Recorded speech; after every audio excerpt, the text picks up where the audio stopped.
Hello, Internet, and welcome to another episode of Apocalypse Keys. We're here in season 2 where we are flipping the script, and instead of attempting to stop an apocalypse, our harbingers are attempting to cause one. Who will ultimately do it? What will they unleash? And what does it mean for them to destroy a world? This is the mystery our harbingers are investigating. And I will allow them to introduce themselves. Steve, this is your channel. Why don't we start with you? Yeah. Hello. Hi. I am Steve. You can hear me on stream, which is the first. But hi. Welcome to the chaos. I'm my pronouns are he/him. I'm playing Screwdriver. Whose pronouns are he/they. Screwdriver is a homebrew playbook created by Ari from the Illicit Peanuts. It's called the Omniscient. That's what their monster type is. It's basically, think of it like an old god who was trapped inside a 80s style giant computer and finally broke free of their chains to create their nanobot-ish body. Yeah, that's what the vibes are for Screwdriver. All right, and Denver, why don't you tell us about your Delphia? Hi, y'all. Sorry, it's allergy season where I am. I'm Denver, she/they pronouns. I'm playing Delphia, who is the Surge, which is one of the core rule books in the Apocalypse Keys Player's Handbook. And she is... imagine if Cosmic Horror met Avatar The Last Airbender. Kind of thing going on. All right. Sorry. And, no worries. That's great. And for the last, we have playing the last, Amir. Hi, my name is Amir. My pronouns are he/him, and I come from Bosnia. And I am playing the last one of the core playbooks from Apocalypse Keys. My character's name is Simona, she/her, and she's the last of the Fae until she wasn't the last of the Fae anymore. So it's complicated. Follow along to find out more. And playing everyone else, I will be your GM, Arman Babu, pronouns he/him. We are down a player tonight, unfortunately, but we shall carry on and do our best not to end the world while they're gone. Fingers crossed. Our players have arrived on a counter-Earth, one created by a parasitic library that orbits the opposite side of the sun to our own planet. Our players, because of a Fae bargain gone wrong, are here to cause an apocalypse on this planet, erasing all life on it to allow the Fae to return from whence they came and populate this planet away from the planet of just normal flesh and blood people that are of extreme annoyance and have caused great tragedies to the Fae in the past. They have been here for about a week, maybe a little bit more, investigating this paper Earth, and have discovered that paper versions of themselves have embraced their dark potential and have more or less taken over this entire planet, subjugating it beneath their dark powers. They have their investigations have led them to the lair of one Dr. Genome, and they face this lair now, a sky fortress high up in the sky. You all are here now, in the ruins of what was once a lively theater. You now stand in a perfectly circular area of devastation. There is nothing but rubble here. You look up, all four of you. Well, five of you, or six of you if Roz is here as well. I forget. Has Roz accompanied all of you? All right. So Yep. the six of you, including little Ned, look up into the sky, where you see a colossal ship of sorts, almost like a large two-story building that is just floating about 100 feet above where you are standing. It looks at first glance like a steel and concrete building with glass windows on all sides, but it in certain places, as you stare at it longer, it bulges in weird ways. There are growths coming out of this building, green and slimy, even from this distance. They look like boils that are about to pop. You know that this is where Dr. Genome has retreated to, and your own doctor wishes to confront him. However, the doctor is currently struck speechless by the sight, probably taking in the scientific designs that must have gone into this large floating building. The rest of you, what do you do? I wanted to confirm something. At the end of previous session, we had a version of like the alternate version of Simona, I believe, who destroyed Mountain Ned. Yes. So okay, cool. So that actually happened. I would. I'm gonna throw caution to the wind, and I'm gonna try to. Fuck it. I'm gonna use my move. You cannot destroy me in any way that matters, right? Okay. I'm gonna.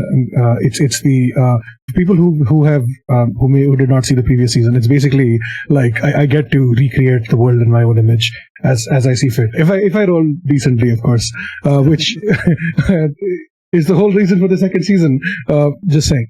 So what I'm trying to do basically is that Screwdriver reached out and he absorbed a piece of Mountain Ned to like so that memory would live on forever, right? Or like live on in him. I'm gonna try to basically use that as fuel for my ability to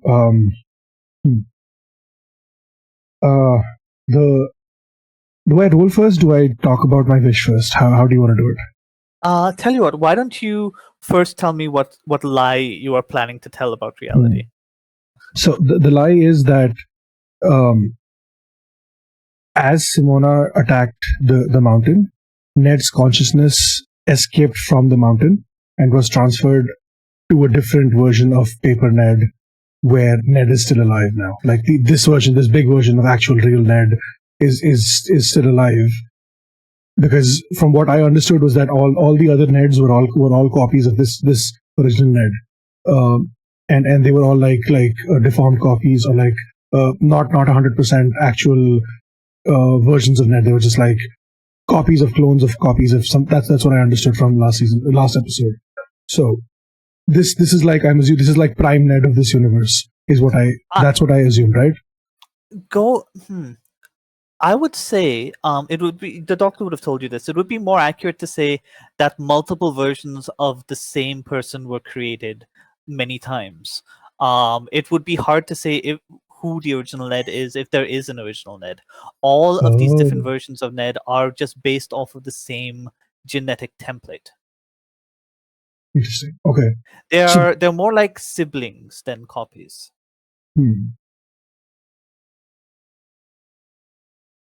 Fuck it, then I'm not doing anything. Okay.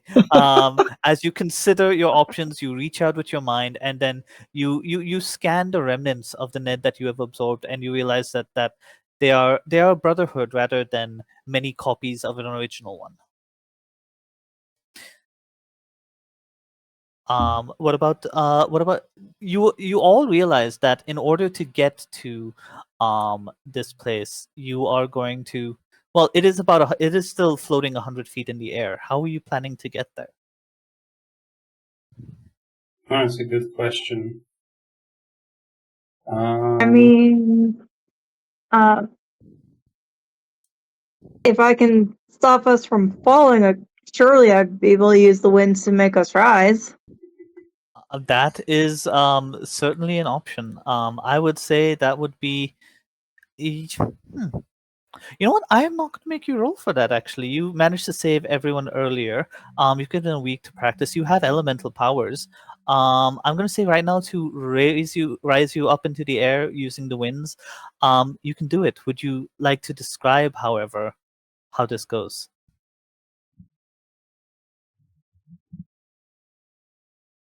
Delphia takes a few deep breaths and closes her eyes Mhm. and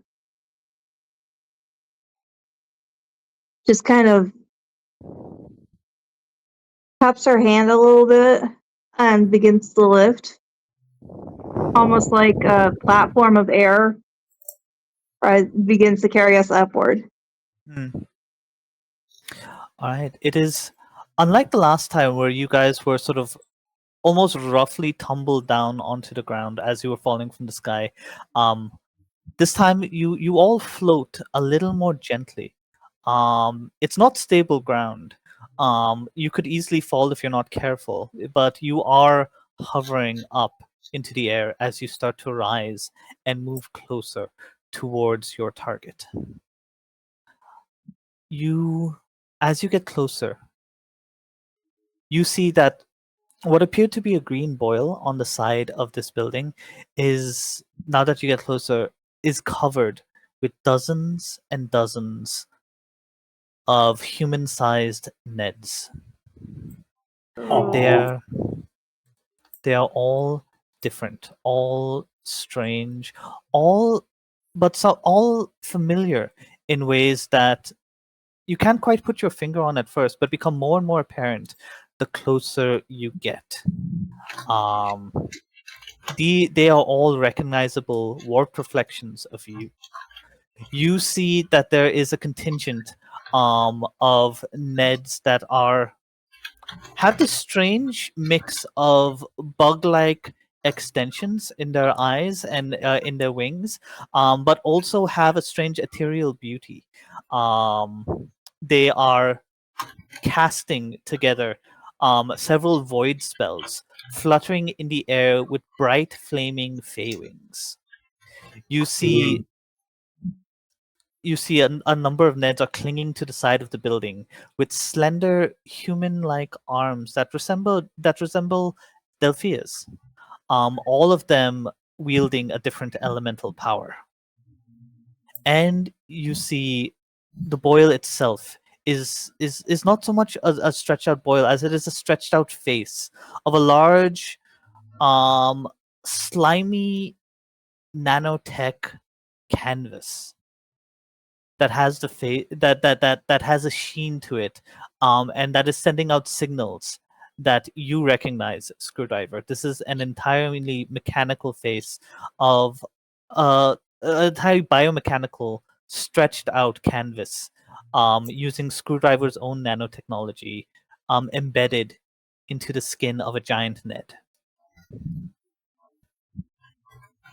As you approach closer, you see that all these Neds, their attentions are focused on you, and they are readying themselves for a fight. I think it is time for Simona to unleash the dark. And Okay. she would use the spell, not the spell, but like unleash the darkness with the time distortion, so that all of their attacks don't necessarily, or at least one of the boils and their attacks can't reach us before we find like solid ground where we can stand and continue the fight. Okay. So go ahead and make a roll. Do you have any darkness tokens you wish to use? I don't think so. Let me just double check. As a We reminder, have keep bonds. an eye on your what gains you darkness tokens. Yeah, no, we keep forgetting that. But I don't think I felt lonely or reacted with doubt or confusion, Hmm. and stuff like that last time. So yeah, no darkness, just straight up 2d6.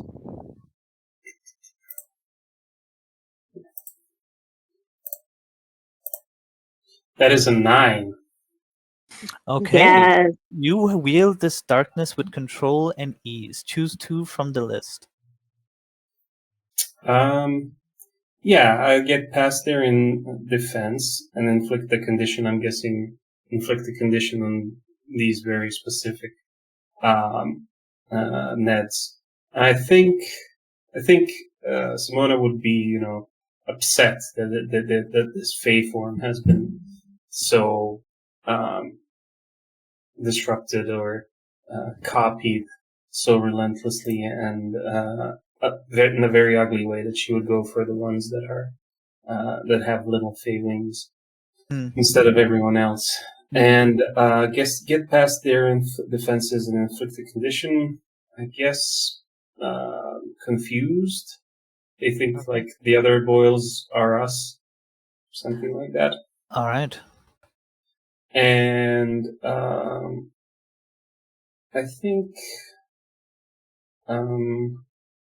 yeah, just avoid reprisals, harm, or cost. So anybody else who might be firing at us.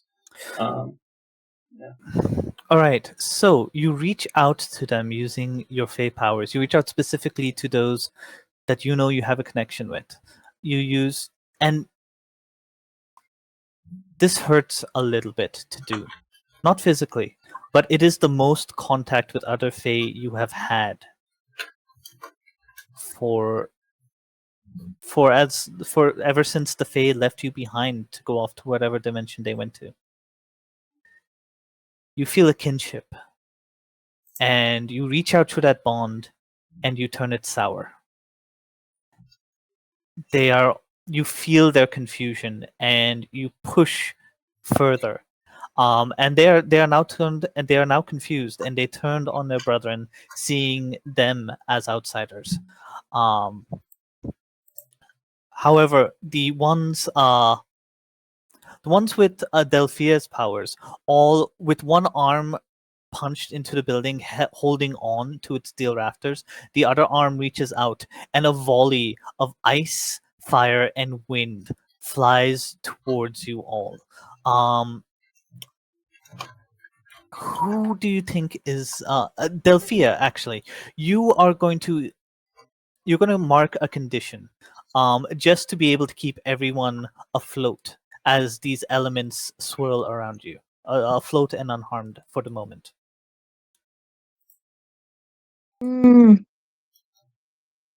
I will mark obsessed. Okay. You also hear the doctor scream. Your doctor, the one who came with the one who is your ally, scream right next to you as he begins to fold in half, Ned with him. Almost turn two-dimensional and fold in half like a cardboard cutout. The sound turns to an electric buzz as the doctor folds again and again, and there's a crunching noise, and suddenly the doctor is a simple orb spinning in place, and you see several Neds flying on the wind, flying on gusts of flame and lightning, moving towards you, their arms outstretched to that very orb.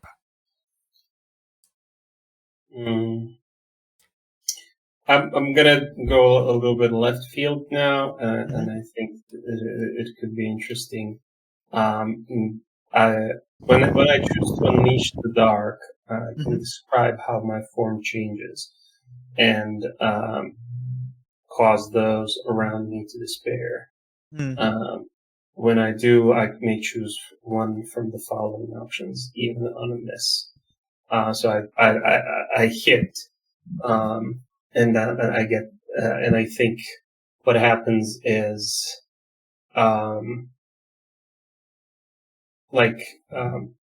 sword in one hand, grabbing for the orb that used to be Dr. Genome in the other, I think Simona unleashes her wings, but they're not fairy-like anymore. They're more like sharp-edged swords than wings that can actually fly. And I think she would make sure that that the attackers who see this are struck with fear. Like like these elements, these wings are the thing that they fear the most out of their Simona, out of their phase, and specifically now from the real Simona. They look afraid. They're standing back, and now that they're floating, surrounding you, close enough to see closer. They're almost close enough to touch, but they're holding back, intimidated by your wings. You can see that they're all wearing little headsets, and one of them nods, and they reach. They all point in unison back towards the building, and at the top of it, the roof slowly opens up, and you see a dozen missiles fly out from it, rising up to the sky and pointing towards you. Each of them has the face of a green-skinned, older Ned on it, facing towards you, screaming out in pain and outrage as they fly towards you. Ned missiles. Okay. So I'm gonna use my powers of darkness. I'm gonna use mind control. Okay.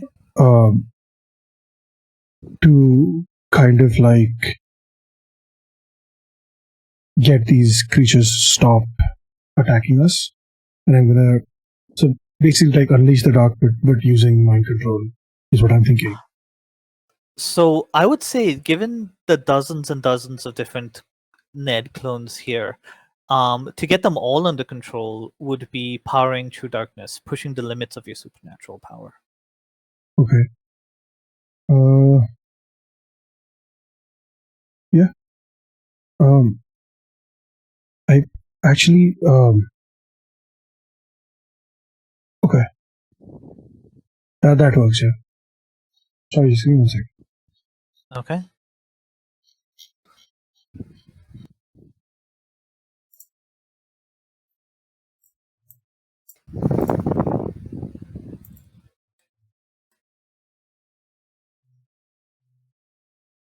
Sorry about that. I got a call. Okay. So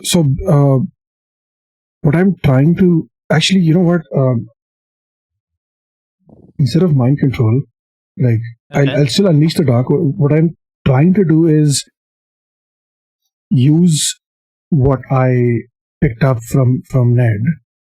Mm-hmm. Use that as a resource to kind of send out my nanobots to undo the biological makeup of the Ned missiles with my nanobots and create like a mesh. Interesting. So use the missiles, instead of the missiles coming to hit us, the missiles form, they get repurposed and turn into like a protective barrier around us. Okay, got it. Yeah, go ahead and make your roll. Yeah.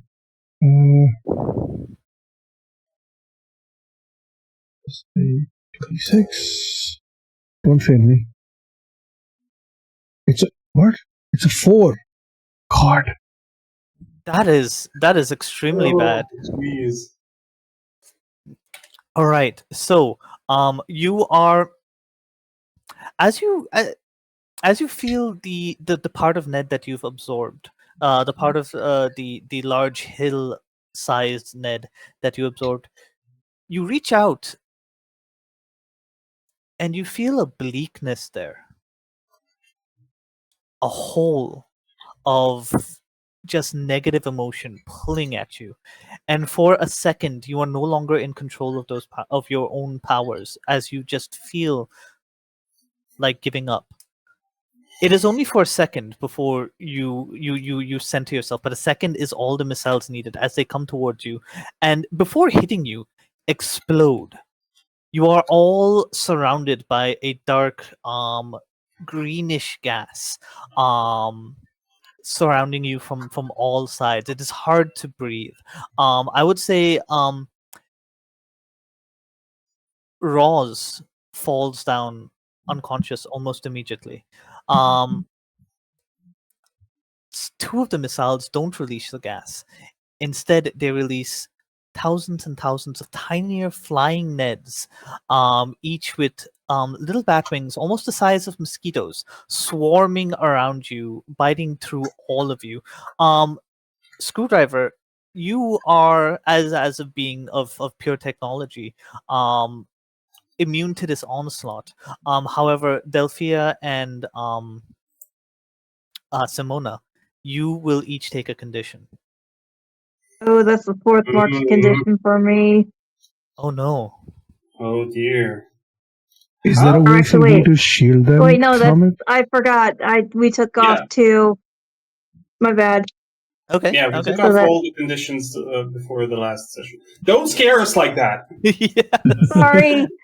Sorry. I will take vicious again. Okay. That sounds good. Yes, and as you do so, several of them form around the folded up orb, flat orb that was the Doctor and Ned,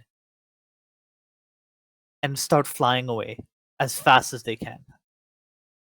Simona was trying to grab Ned, though, as they were trying to fly before they fired. Okay. So they Yes. rolled to So succeed. yes, give me a an Unleash the Dark.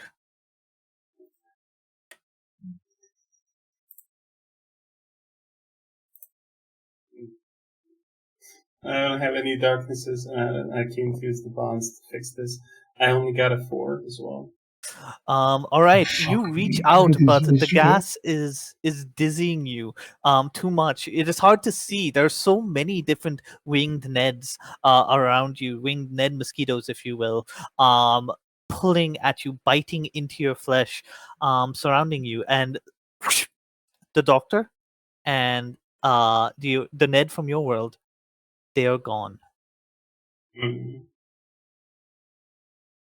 Simona has marked the condition despairing, and this is kind of a desperate situation that she's finding herself in because she can't hit the cloud with the swords. She can't hit the mosquitoes with the sword. So she's kind of like finding herself in a very dark place, and that is why she will take some darkness. I think 3 darkness merits this situation that we find ourselves in. That sounds fair. You can take between 2 to 4. All right. They are now beginning to affect even you, Screwdriver, as they are now working to tear all of you apart. What is scariest for you, Delphia, is that Roz lies now at your feet, still hovering, defenseless, and you are feeling your concentration falter. And I am going to.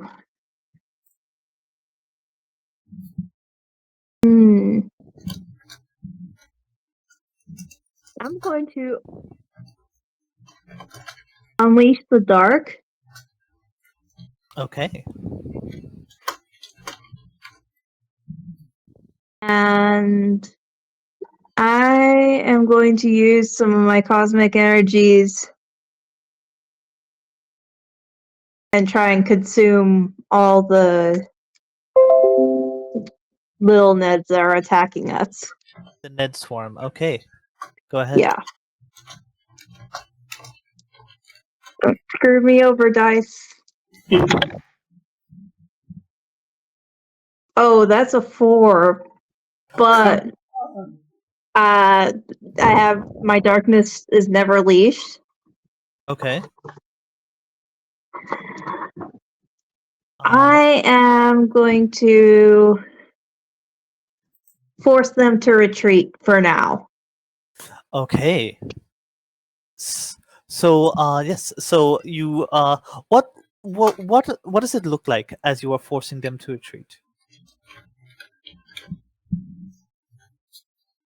Tendrils of shadow begin infecting each of them, and basically overloading every other instinct or programming. Instead of fight mode or fawn mode, flight mode, as in fight, flight, freeze, or fawn, Hmm. forcing them into flight mode and basically forcing them to flee. All right. And they do so. They are now. You now see the elemental Delphia Neds and the swarm Neds now all surrounding you. They're making a perimeter around you. They're terrified, but something is keeping them from retreating all the way. You are surrounded by many different types of Neds. And as you look around, and as Delphia, you try to gain your unsteady hurricane that's been keeping you aloft back under control. You see them split in two. Vision splits. There are suddenly twice as many Neds, um, twice as many laboratories floating up in the air, two suns in the sky. And then it splits again, and there are four of them. Splits again, this time splintering unevenly. There are 17 of them. Splits again, there are more than you can count. And then all of it coalesces into a darkness. And you hear a voice in that darkness speak. It is a voice you all recognize well. It is a voice whose accent I am not going to attempt to do. As you hear the voice of Simona speak,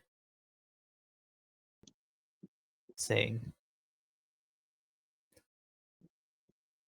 "It is conceivable that you could have broken through that and ended Dr. Genome.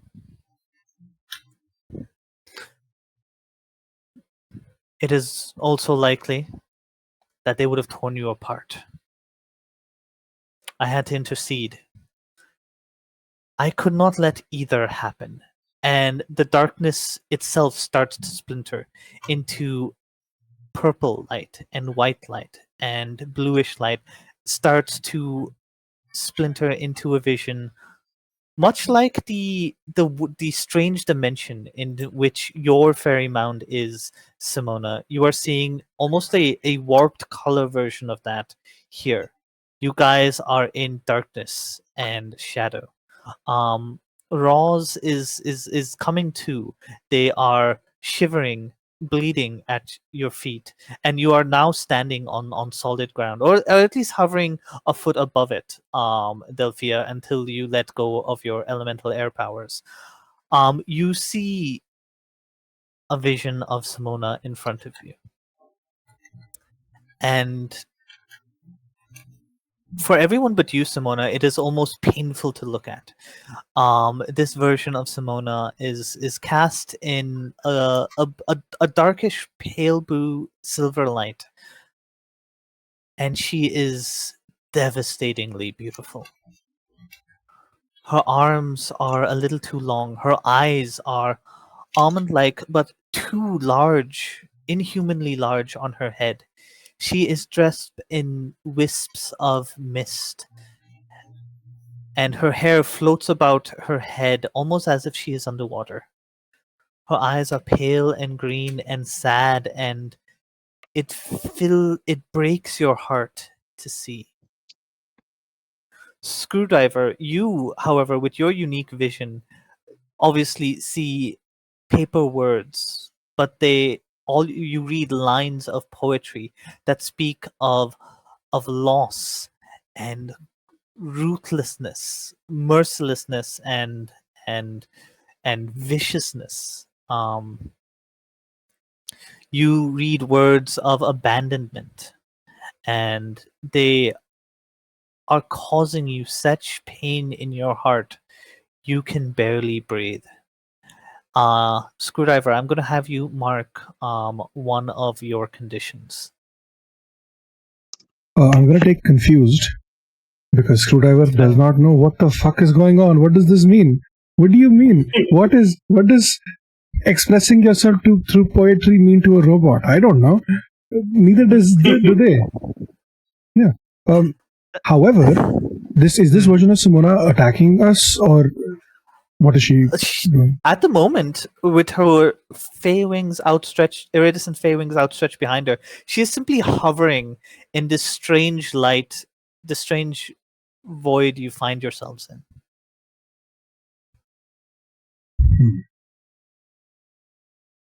I wanted to do a thing, but I will save that later. Yes. Simona, is there anything that you would like to say or do as you look up at this other version of yourself? Well, I think Simona would use Ashes to Ashes to take control of this realm that we are standing in, because she's the one with the real power, with the real, understanding of the Fae. So yeah, I need to roll 2d6, and I think I'm going to spend 2 of the darkness tokens. So while you are drawing on the wisdom of your people, what is that wisdom? What are you drawing upon here, and how does it help guide you? Well, I think the all of reality is a construct, right? It is not something that is just happening without with these kinds of mathematical equations and forces that are unknowable and hard to understand. It is constructed, and especially in the Fey realm, everything is constructed by the mind and by the controller, whoever has the strongest control over where we are. So I think understanding that makes sure that Simona goes and confronts this paper copy of her with the confidence that she can't be as powerful as Simona by the fact because Simona is the real deal. She's not the copy. That sort of thing. That kind of hierarchy in the Fae. A hierarchy of reality on which you're higher up the rung. Yeah. All right, go ahead and make that roll. I'll spend 2 darkness tokens. See if I can +2. Oh, I'll just say it. I'll just roll and add 2. Oh boy, that is a 12. That is a 12. The dark of your despair threatens to consume you. You choose one from the list of your possible options, and I will describe how an aspect of your people's tragedy will be repeated in spite of or because of your actions. Interesting.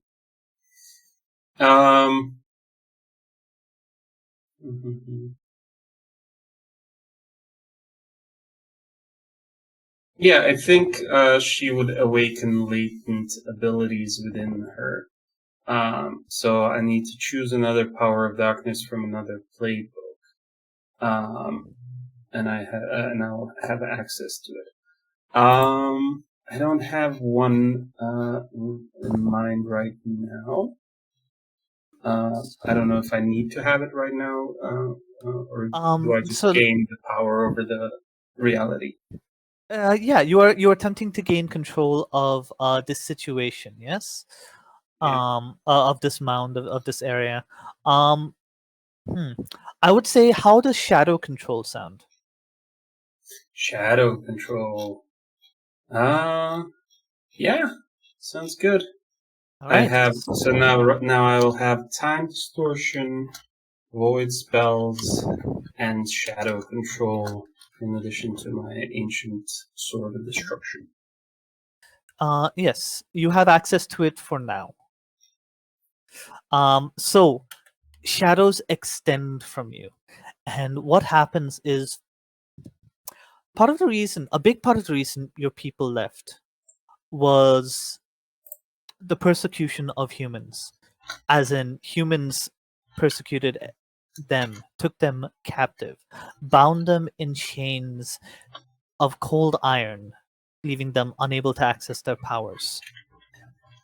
Many people were you were not the only person to have been left behind by fleeing Fae. You are just one of the only ones to survive. The shadows that extend from you now wrap around this Simona, and she is tugged down to the ground of this mound, onto her knees, unable to access her powers for the moment. The shadows wrap around her, much like cold iron, fueling your darkness. Fueled by your darkness, sorry. And she looks up at you, partially with fear, partially with panic, but mostly with hatred and betrayal that this came from you. Makes sense. I think this would count as what's it called? Torn between. So facing like this kind of like beginning to understand how like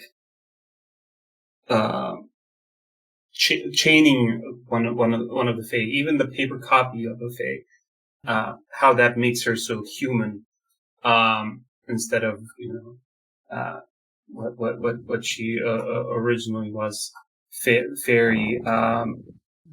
She becomes tempted by the darkness, and I think she would conform to the pressures of humanity, and sacrifice the darkness tokens that she had left, because being Fae doesn't matter to her too much anymore, and conforming to these rules, conforming to these old ancient knowledge is not that important to her anymore. How do you diminish your power? How do I diminish my power? That's a part of this as well.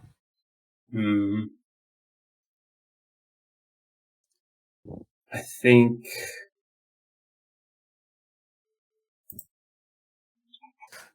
let me tell you this. Conforming in this way, you making this choice, you have a choice between essentially changing your mind and letting her go, or at least giving her some wiggle room to break free and take back control, or you are going to have to choose something else. I think she would choose to keep her in her control, definitely. And diminishing my power, would that mean just losing another power of darkness, or something less mechanical, something more? What I will say is that this is now, if you diminish your power, you choose that option. This is a ticking clock. She is going to break free in time, pretty soon, but you have a moment where you are in control. Gotcha. Okay, so otherwise I would be able to keep control of her, but diminishing my power gives her an opportunity to escape. That's fine. Yeah, that's something that Simona would look at and try to control this environment for now, and see where we are and see how we can get back to, because I assume our Dr. Genome and the little bowl is not with you. Yes, he's still over there. Actually, no, your doctor is not with you. Yeah, your doctor has been taken by the other Neds. So yes, you So the other Simona, the paper Simona, she screams in outrage and says, How could you do this to me? Release me at once. You're the one who tried to imprison us and keep hold of us in here. I'm just returning the favor until I figure out how to get out. I brought you here to save you. You were in the doctor's clutches. This is the thanks I receive. Yes, because we are not very grateful to be here and we want to get shit done. Your little squabbles and machinations on this copy of the real world are not interesting to us. We just want to end you. You fool, I am here to help you.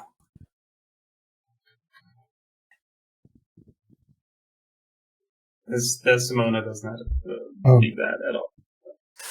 And It's- she will turn to you, Screwdriver, and says, You are the smart one.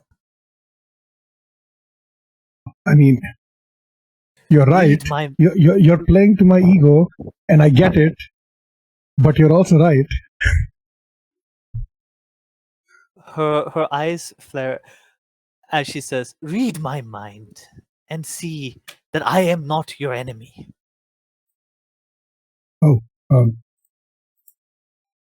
You're right. Yeah, I could.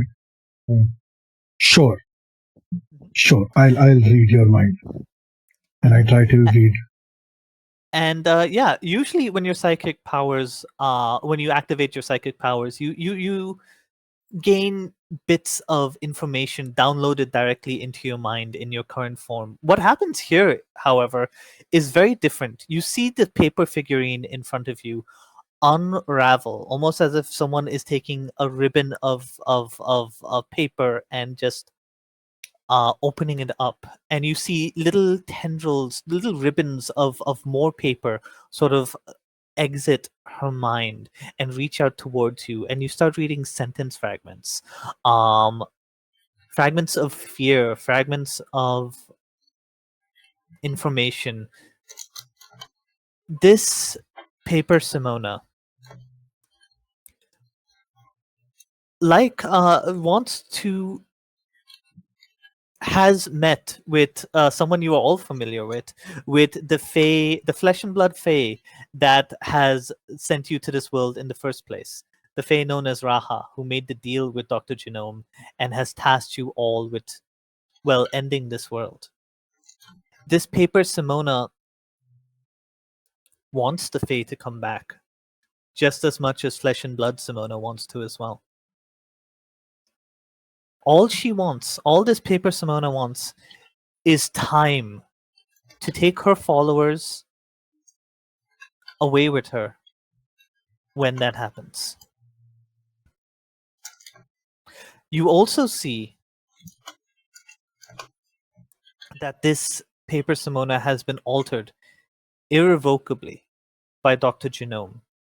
In fact, all of the Harbingers have. The other version of you, Screwdriver, the other version of Delphia, and this paper Simona have all been changed, altered, and infected by Dr. Genome.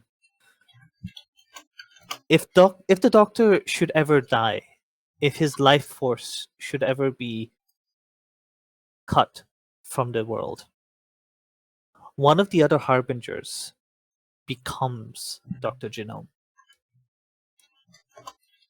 A Holy virus shit. is unleashed of bio nanotechnology that will overwrite their selves, overwrite their darkness, overwrite their magic, overwrite their elemental magics. Which is why she both saved you and stepped in from stopping you destroying the other Doctor.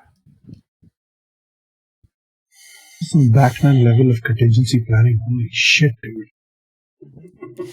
This is what she reveals to you freely. There is more within her mind that she's keeping to herself. Do you push further? Before pushing further, Mhm. I am going to just look at her and I'm going to ask her outright. Do you know who Raha is? And she nods, and another ribbon unfurls from her mind and go and you see it directly in front of your eyes, floats ahead of you. As you see the story of this paper Simona meeting with Raha and making a deal. Raha approached her, telling her of the six of you and what you would, well, of the five of you. She did not know much about Roz, and what you would be doing on this world and why you would be doing so. Oh, You see Paper Simona agreeing to help you usher in an apocalypse in any way that she can, to bring the original Fae back to this world.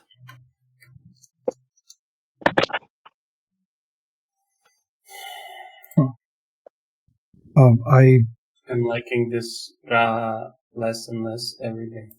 Yeah, same. I reach out and I reach out towards Simona, and I tell her everything that I've and Delphia as well, everything that I have learned from Paper Simona, and I think she is here to help us cause the apocalypse as well. So maybe we can let her go if I don't know. What do you think?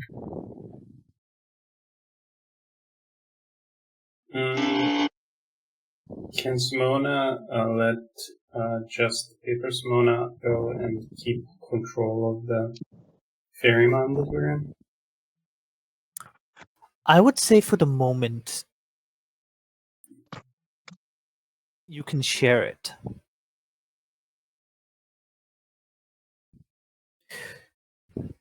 Okay. Yeah, just like make solid ground and get the sense of the space and the area. Let Delphia take care of Roz and that sort of stuff. Yeah. The other Simona pulls back with a hiss and then stands up, draws herself to her full height, and looks upon you with disdain and says, "They were right to leave you behind." I mean, technically, they left you behind too. So, like, you know. Oh, that's a good no. question. That is interesting because there is a paper fake here on this. Yeah. thing. So, freed now, she raises her hands and they begin to glow, and folding out of nothingness, you see four two-dimensional Fey beings step out. Oh no. They are, and you, Simona, feel a pang as you see more Fey, the brethren and sistren that you have lost for so long. Strange two-dimensional copies of them, almost animated. It hurts your eyes, Delphia and Sofina, to look upon. It almost looks like they are being projected onto a wall, but there is no wall there. They are just simply hovering behind this paper Simona as she says, "My Fae are with me. They believe in me. I have called them back in a way that you never could. They believe in me. They trust me." Oh, so this is a cult then. Okay. Yeah, that makes sense. They're literally not three-dimensional people. There's literally only two dimensions to them. You are like a little baby drawing on the side of the rock and creating worlds and creating creatures. No more. You see the despair fill her eyes as your words strike her. And she says back to you,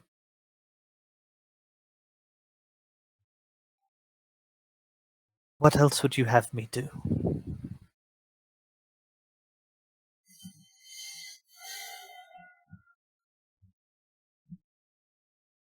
That's a good like punch, double punch back into her, because like Simona doesn't know what she wants to do, and like telling another copy of herself what to do is just like overwhelming at this point, and not something that she's ready to do.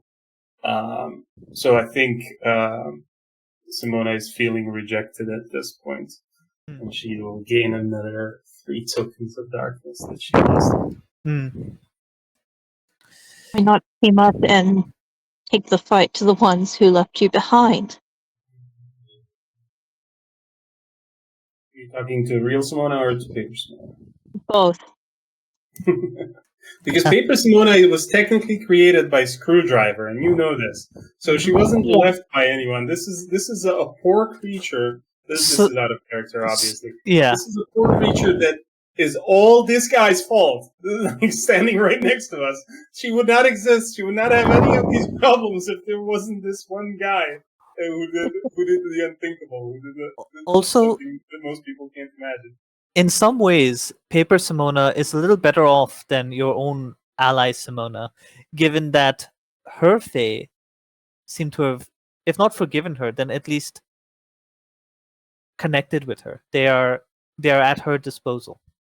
They believe in her in a way that the real fae do not believe in your Simona.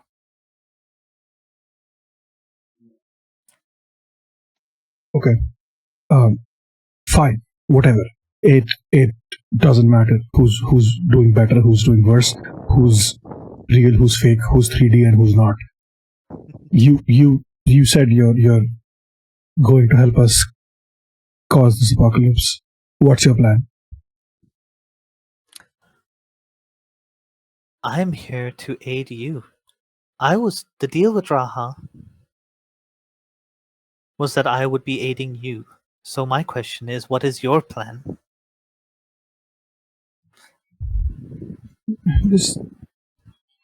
It was cute the first time you threw the question right back at our face, but like now it's just annoying really.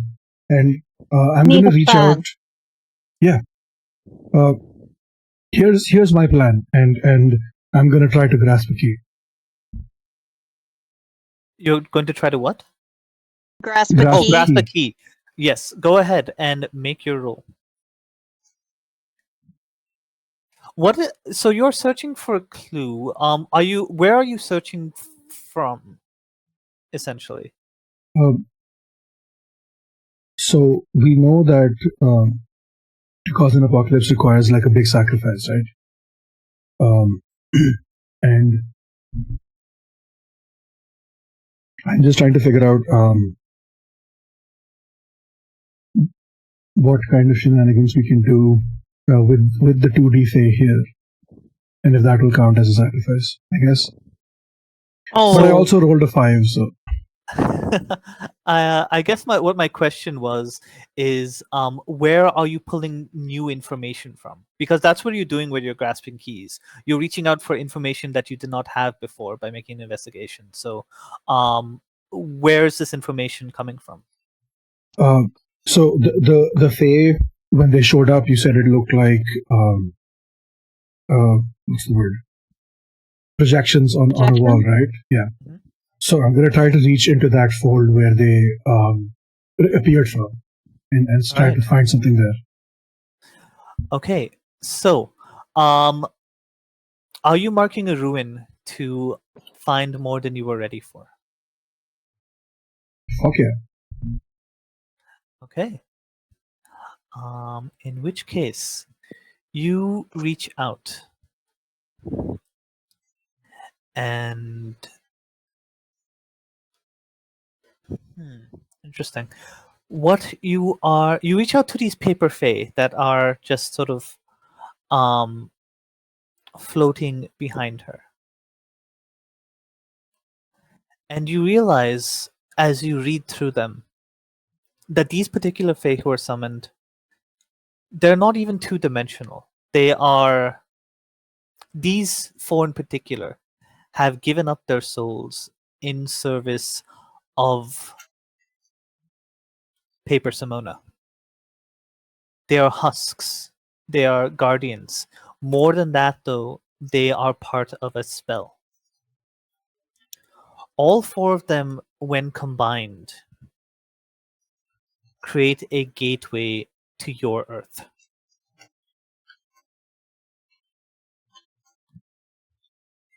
You don't know what that means or what their purpose is. All you know is that Paper Simona has this gateway back to the real world. However, as you reach out,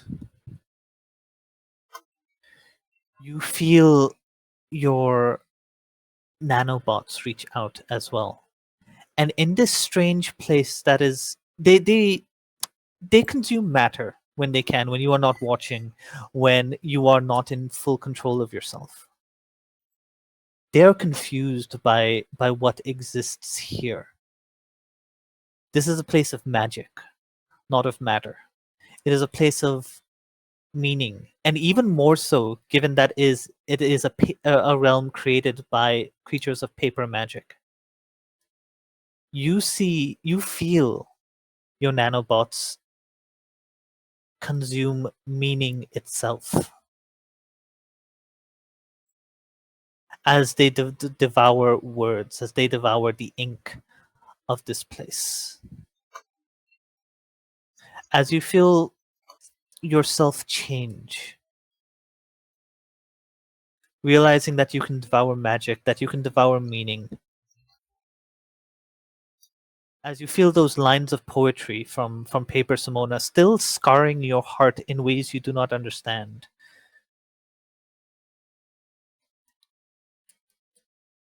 you realize how good it feels to devour not matter, but meaning from the air, from your surroundings. To know the essential nature of a thing and have it be a part of you as you consume it. It feels good. It feels like you know it on a deeper, more intimate level. And you want more.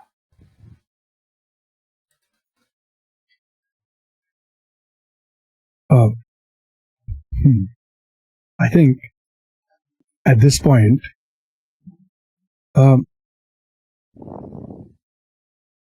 Screwdriver is torn between. Ooh. Okay. Immediately he's like, I want this, I need this, right? I have to consume more now, give me.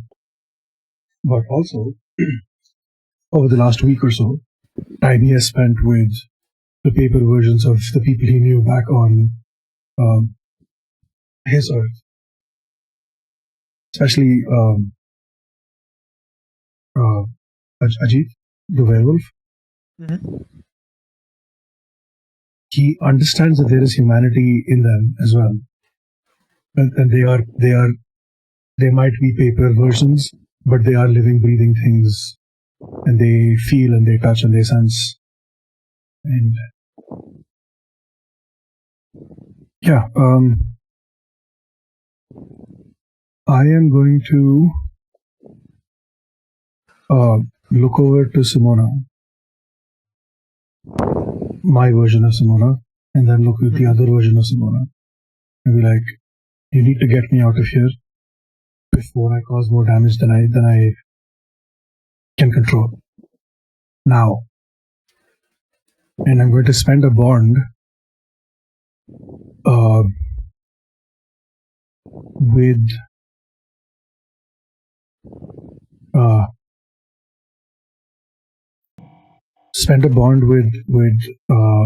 Delphia that I have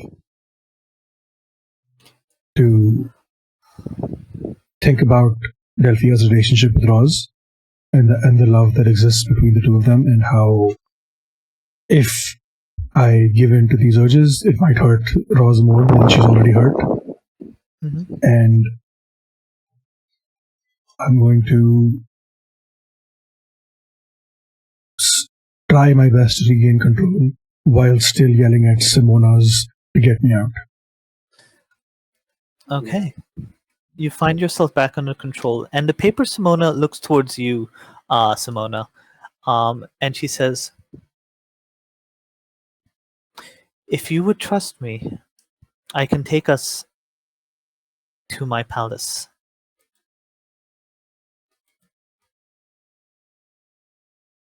There's a reason why we were going after the doctor, your doctor.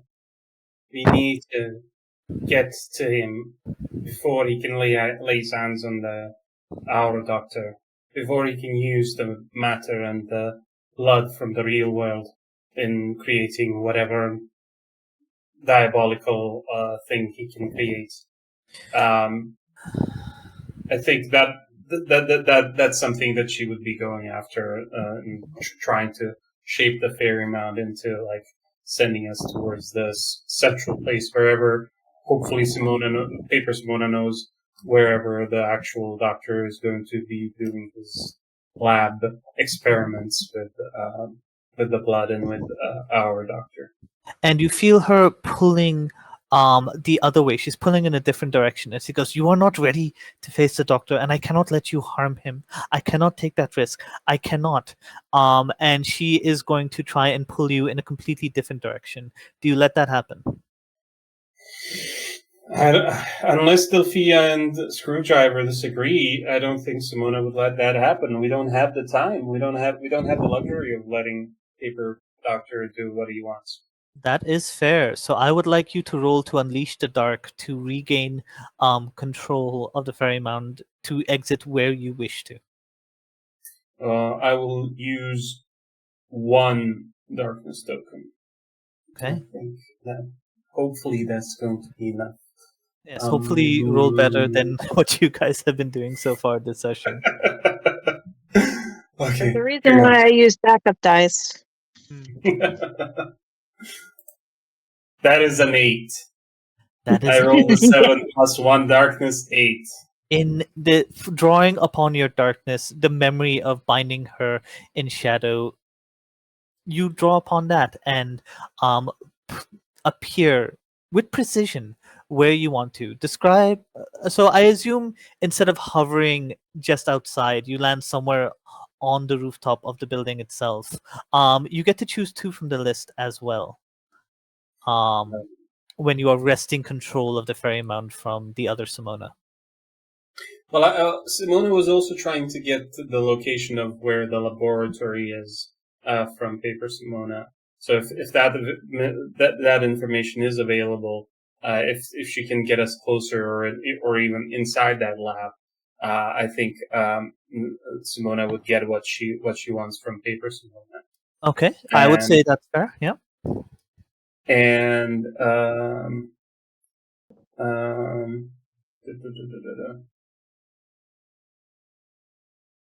I mean, let's get past the defenses. Let's get past the Dr.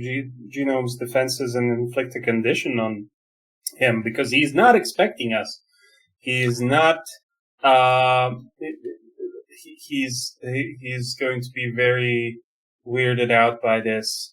And I don't know what condition we can inflict except fused or something like that. I will inflict a condition. You won't quite know what that one is until you manage to meet up with the doctor himself. But you are in his compound, and I can tell you this much at least: he's not happy about that.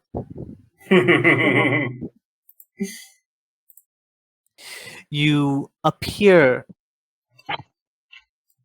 the 4 of you, Delphia, Amir, Screwdriver, and Roz, without the other Safina or the other 2-dimensional Fae.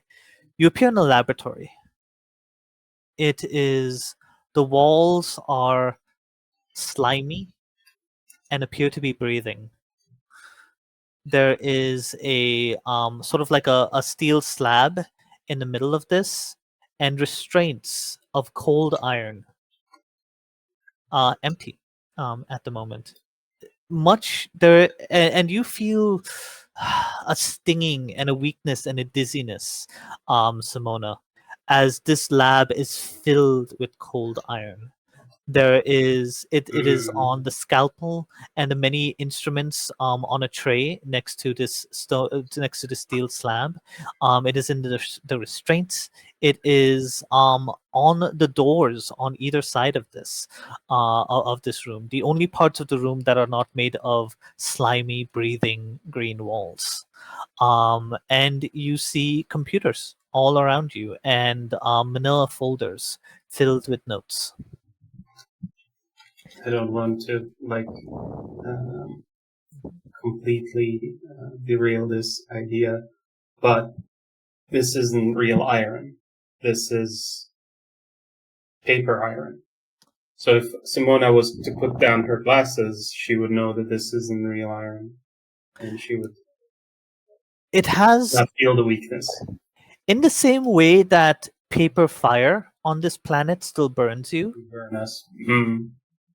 Yes, it still has the effect. It may be a copy, but however this world works, any material effects that something has still affects you.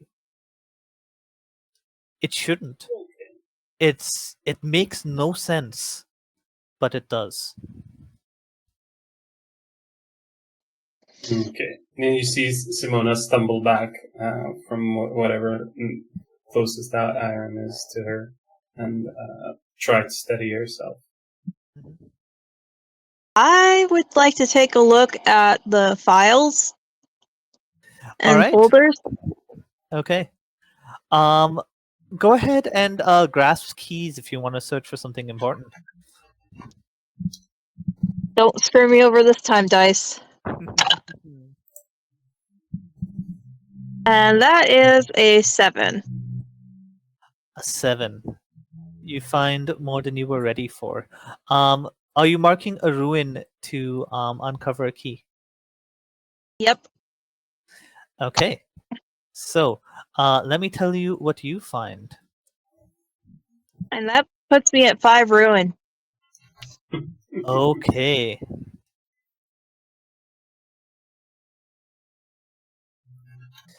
You see a file, a paper file. Most of the information here is about the Fae. It's about Simona, the Fae properties.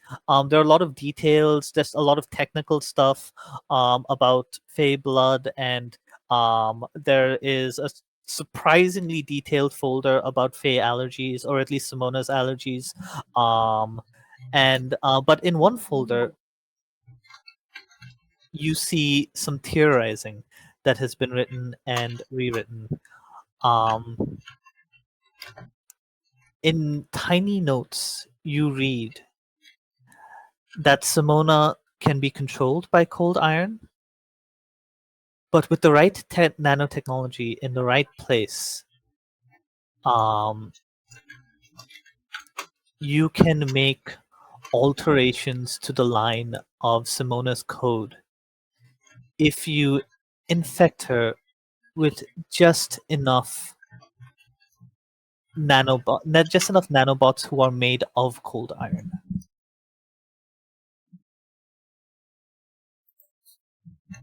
And you realize that this is something that is affecting Paper Simona, but you realize that you have in your notes, in your hand, notes that would allow you to reprogram the Simona you know.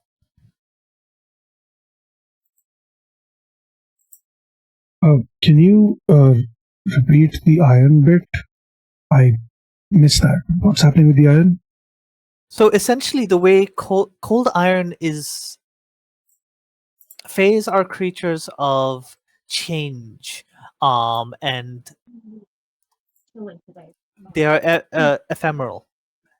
Cold iron is something so solid; its properties are so unyielding, unchanging on a magical level that it harms all Fae and has been used to control them and sap them of their powers. This folder theorizes and has proven, in fact, that if you could create nanobots made of primarily cold iron, they could be used to rewrite the programming of Simona's soul. And that this has indeed been done to paper Simona. There is code in her that can be activated at any moment, although the file does not say what it does.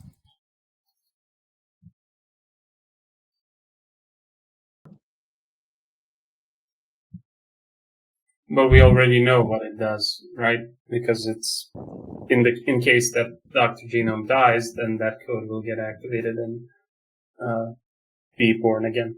No, I think this That is a is different certainly code. one theory.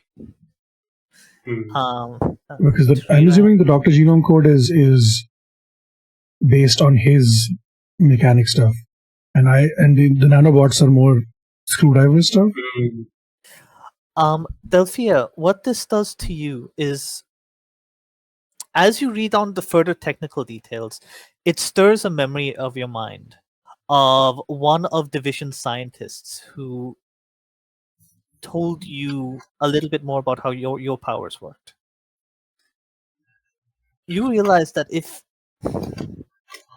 you could get cold iron into Sofina's veins, just in liquid form, using your powers,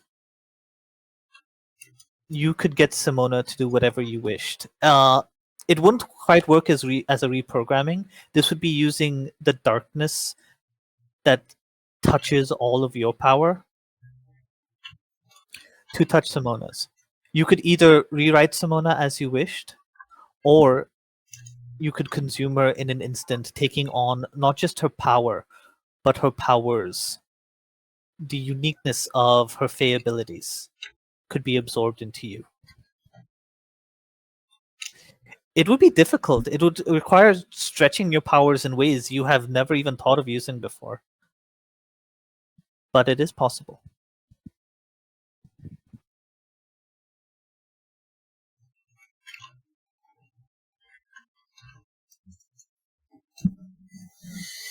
Simona is just standing in the corner, breathing heavily, staying away from the iron, so she doesn't know anything about this. How much iron is in the room? There is a lot of it. Again, it makes up the doors. It makes up the restraints.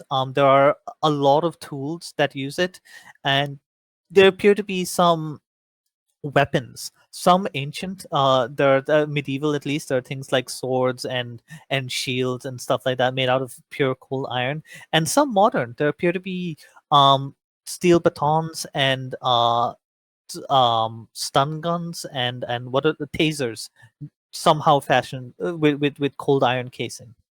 It is a thorough collection of items meant to keep Simona under control, or at least the paper Simona. Everything in this room is made of. I'm really feeling kind of torn between. Okay, wow, that does a lot of torn between for one session. So go ahead and make your in one session.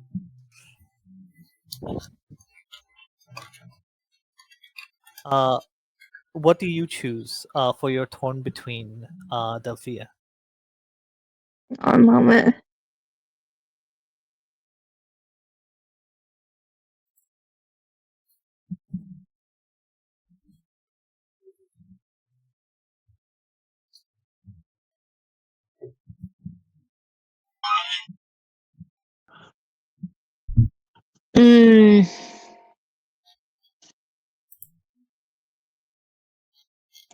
I am going to let my monstrous nature show.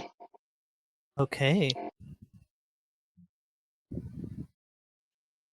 And tendrils of shadow and flame begin to creep across the floor from where she's standing towards Simona.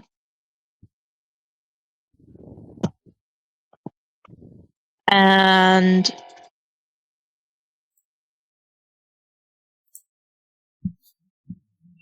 begin to wrap around her feet, marking her. I see. I think that's a good place to take a break. I will say there's one thing that happens just before the break.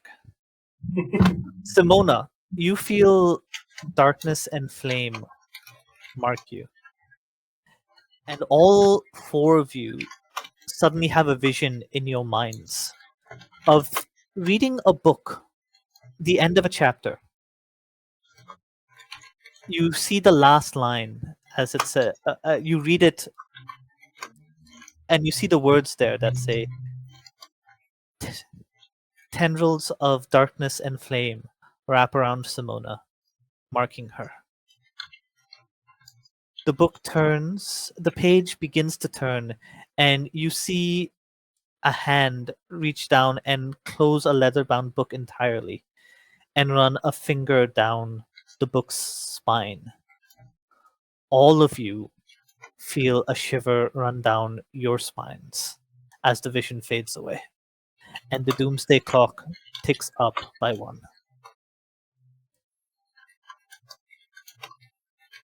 And Okay. we shall now have a 10-minute break. We will see you all back here in 10 minutes. It's the fucking librarian. It's the librarian behind all of this. Anyway, we'll be back. All right, welcome back. Simona, you have just been marked in flame and darkness by someone you assume to be an ally. How do you react? How does this mark affect Simona? Like, what does she look like now? Does it change anything on her, or is it just something that's psychological? Mm, I would say that it looks like you're wearing really bougie stockings now. Thigh high, or Yeah, but the pattern on them is constantly shifting, like shadows and flames dancing along the like Ooh. firelight dancing along the walls with like shadows Viewers, get intermingling. that fan art out there now. I want to see this. Yes. Those two. Those are some nice legs to mark. I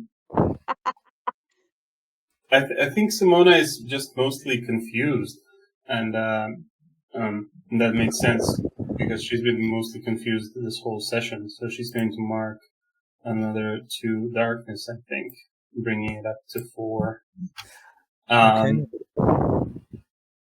And she reacts confused, like, what did you do to me? What are these? What am I supposed to do with these? Can I take them off? What? Adelphia doesn't startles and turns around holding the folder that she found. Delphia, what the fuck did you do? What? I don't know what you're talking about. The bloody things on my legs. I mean, they're nice legs, but what the hell? Oh God.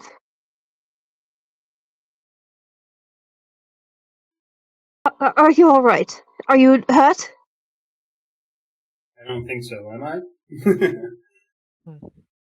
It's. I wouldn't say that it caused you any harm. I was reading this and I don't know what happened. Roz puts a hand on your shoulder, and there is compassion in their eyes as I say, Delphia, maybe you should let me hold on to the power for now. This, whatever this place is, it's obviously affecting you in ways you can't trust.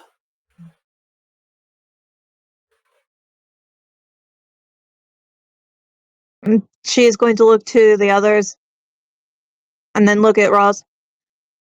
All of you have to keep each other in check. So who's keeping you in check then?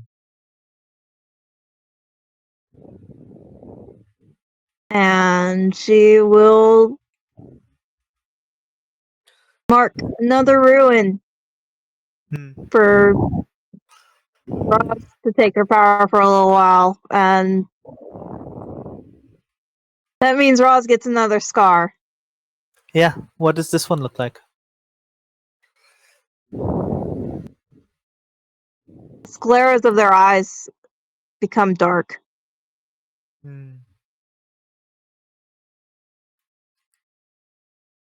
She takes a deep breath and a long shuddering exhale as the corners of her mouth turn up, and flames appear on the tips of the fingers of her right hand, and on the left, wisps of darkness. She takes a deep breath and they're pulled into her, and her eyes open and she goes, "Let's go destroy this doctor." What? Yeah, this is the first time we see Rose do this, and like the two of us have never seen it. We All can't. right, this would be the first time for We you. can't destroy them just yet. Because he'll just come back after destroying another of his compatriots. And if you guys look at Delphia,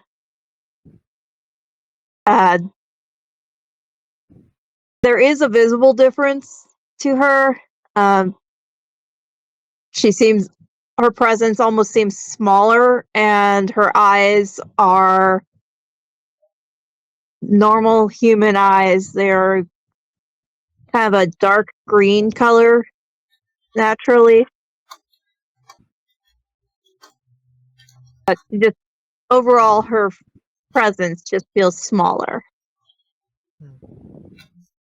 There's an anticlimax almost about around Delphia now. It's almost like seeing the same stage lit by stage lights versus seeing an empty stage in normal simple fluorescent lights when it's before or way after a show. Everything looks the same, but the sense of story or drama is just not there anymore. You can see it, however, in Roz as they stand up, as little sparks of darkness sometimes just pop out from their shoulders, from their head, from their fingertips. They nod at your words, Delphia, and then they turn towards one of the cold iron doors, and air blasts out from their hands and knocks the door apart. She turns to you, Simona, and says, "Well, at least you can exit now safely." Yeah, Simona just stumbles out into the corridor, and Sophia will support Simona. The second you are out of this lab, you immediately feel better. It's kind of like the feeling of when you're weak from having skipped lunch and breakfast, and you finally have something nourishing, and you feel, oh my god, why did I not do this all day? You feel strength return to you. You feel more stable. Your head feels clearer, and yeah, you're a little more aware of yourself and your surroundings. Before just leaving, breathing deep. oh, sorry. Sorry?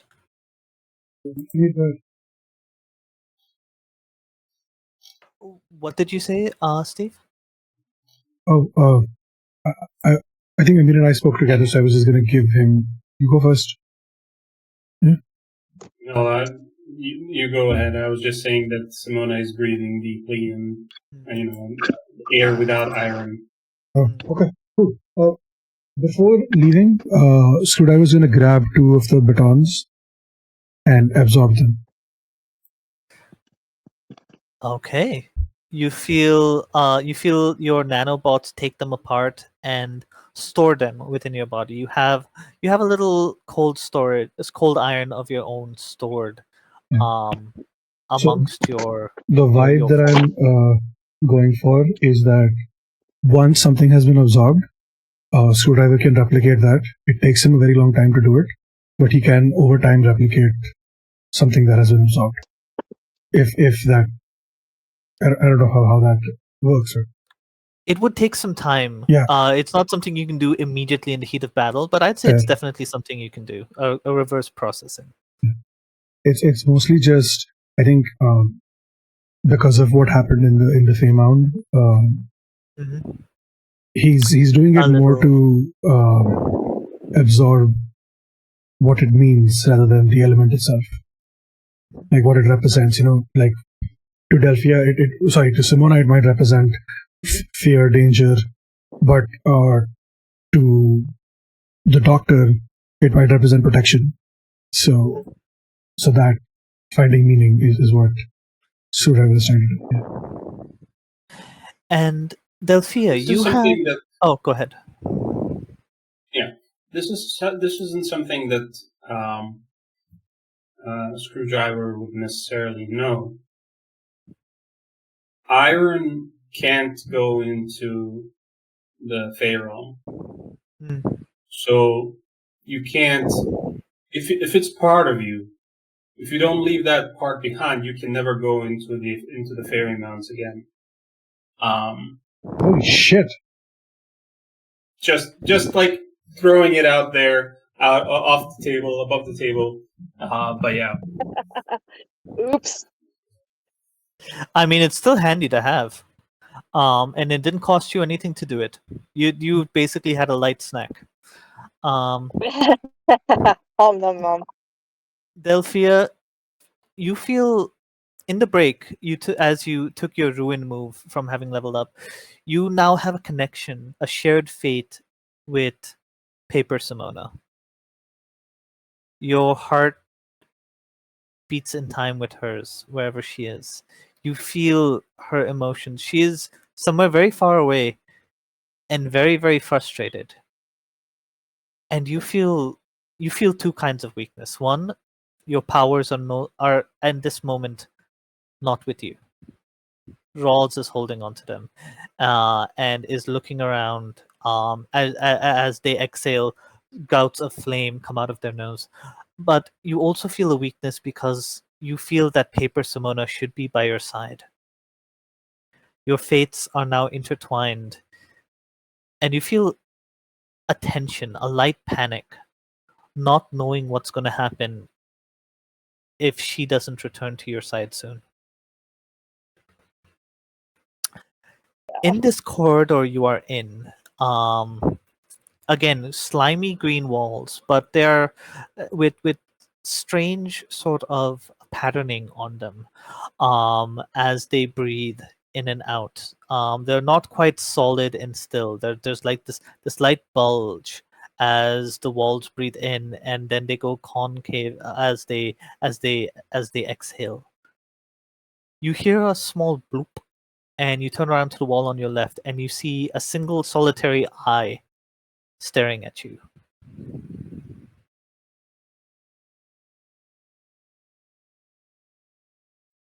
I think Simona would just stab it. Not gonna lie, that's what Den would poke it. Delphia just kind of holds her hands to her chest. The entire wall shudders, and over the just along the end of it, bloop, another eye pops out, looking at you. I think Simona would just start walking down this corridor towards this eye to stab it again, and saying, "So what you're saying is, this has become an extraction, not an assassination operation." And then she just stabs it. Bloop, another eye pops up elsewhere on the wall. Simona was talking to Delphia because Delphia said that we can't kill Yeah. Dr. Genome. Yeah. Do we recognize the eye? Does it look like Dr. Genome's or Ned's? It looks actually, it's hard to tell, especially since they're all being stabbed so quickly. You're not quite sure if it's Dr. Grayson's or if it's Ned's, but it's one of theirs, or possibly both. It's hard to put your finger on, aside from the literal finger as the eyes are being poked. Possibly. They're just popping out on the walls. No explanation as to how, right? None. After you've you go for the 8th one, you hear first a trembling on the floor below you, and then above their heads you hear a wet ripping sound as a slime covered speaker descends from the ceiling, and a voice comes out, the familiar voice of Dr. Genome, but emotionless, cold, dispassionate, as it says. I see I have intruders in my lair. Fascinating. Fascinating. If you would do me a favor and make your way to me, I wish to examine you all. I do have your doctor and your Ned in custody. I am examining them as we speak. I imagine you would wish to stop this. I have not dissected them yet, but I plan to very soon. If you would make yourselves available to me in my laboratory, I am lighting up the way. Please follow. And you see the ground beneath you reshapes itself to yellow fur that takes the shape of arrows that start pointing down the way. Yellow fur. No. I don't know if I should. I've read enough to know this is a very obvious trap, but we really don't have much choice, do we? Yeah. Does Simona Simona would still have try. the? Does Simona still have the iron thingies around her? The thing that Delphia did. The strange stalking tattooed Yeah. thing. Yes, that's still there. That's pretty much just there now, unless you one of you uses your powers to make it otherwise. And Simona doesn't have time right now. She needs to get to Doctor Yeah. and save him and save the Ned as well. So that's why she's going to try and double check that this is the right way we should be going, and check for traps somehow, stuff like that. But yeah, she would be rushing ahead. I would like to reach out to Delphia and Simona in their heads, and just so you know how this version of Dr. Genome infected our versions of people with the thing. What if, hear me out, right? What if I were to will it that was a failed experiment? Should we risk that?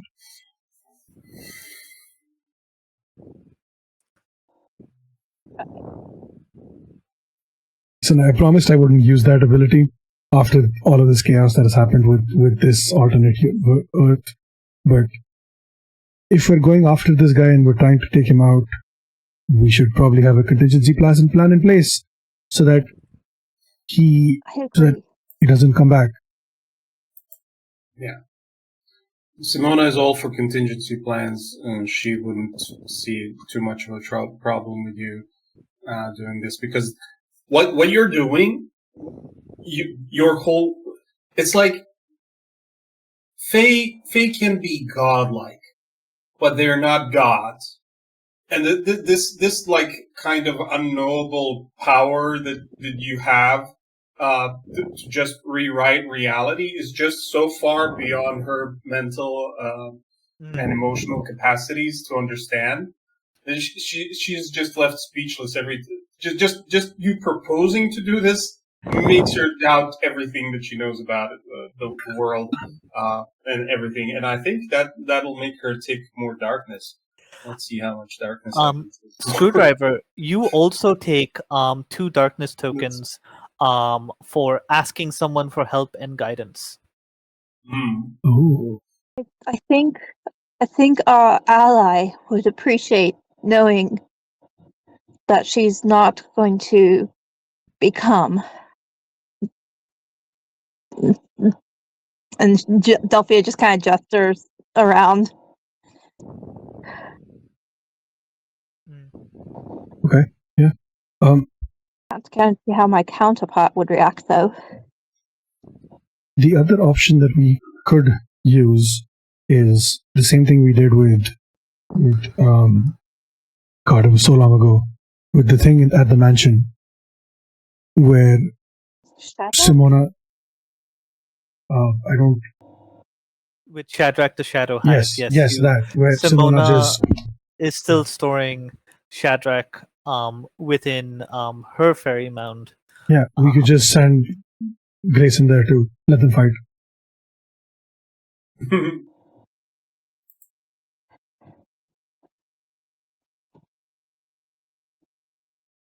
Fine. So you are saying this in their heads, right? Yep. Are you including Roz in this conversation? Fuck it, sure, yes. Okay, so Roz has been silent up to this moment, but at that moment says, Shadrach, if I remember right, is many consciousnesses combining together. And the doctor is someone who, at least this paper doctor, is someone who has the ability to infect other people's consciousnesses like a virus. Are you sure you want them both in the same place? Simona, how quickly can they? What are the possibility of someone escaping from the Feymarn without you there? 0. So yeah, then I'm okay with it. That I would rather we use as a very last resort. I think rewriting reality should be the very last resort, but Raha might have something to do with that as well because she has the access to it, and she might not care about one of my prisoners. But if there's 2 in there, she might look into it, and who knows what she'll do with an asset like that. Look, you can see what she's doing with Paper Simona.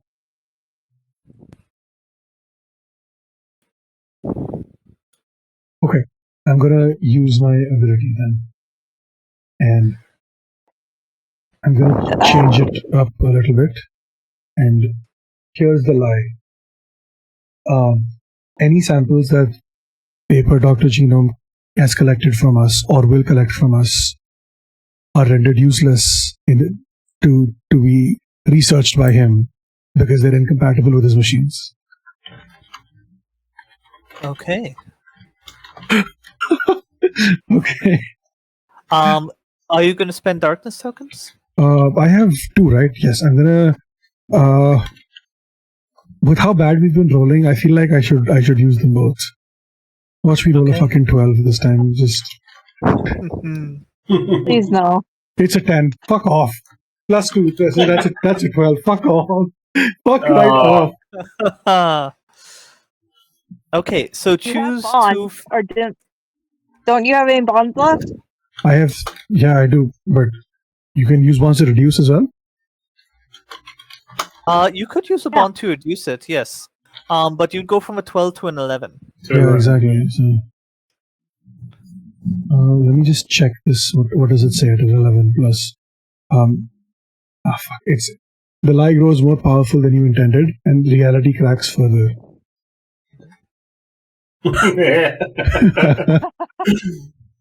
So I choose 2 from the list. So the first one I'm choosing is the lie will last as long as you wish it will. That's the first one. Right. The second one is the lie will not hold up against, the lie will hold up against any type of scrutiny. Those 2 I'm wishing for.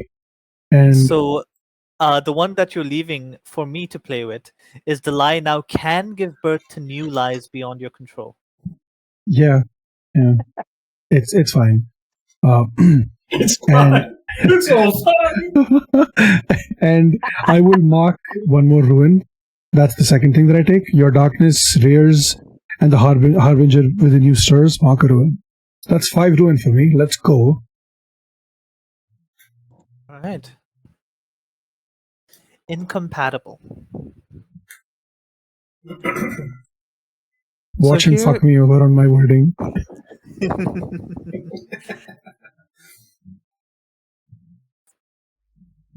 Here is what happens. The ground beneath you shudders once again, and one of the walls next to you, another eye, just appears, like they have been all this time. Do you continue to follow the yellow arrows? Yeah. Well, All right. You walk on through the corridors, through this labyrinth, through walls. You hear, you walk past different kinds of laboratories. You see one that is made entirely of clear plastic, and acid, stored in strange ways, and glass. You get the sense, Screwdriver, that this is possibly the room on which the other version of you was experimented on. You walk further and you see rooms for you see another room that clearly would have been to drain Delphia. Um, you see other rooms for many other, some you can clearly discern their purpose, some you can't, but the ones you do understand, you recognize would be for other monsters that you knew within Division back on your planet. You see lots of places filled with machines you don't understand what they're for.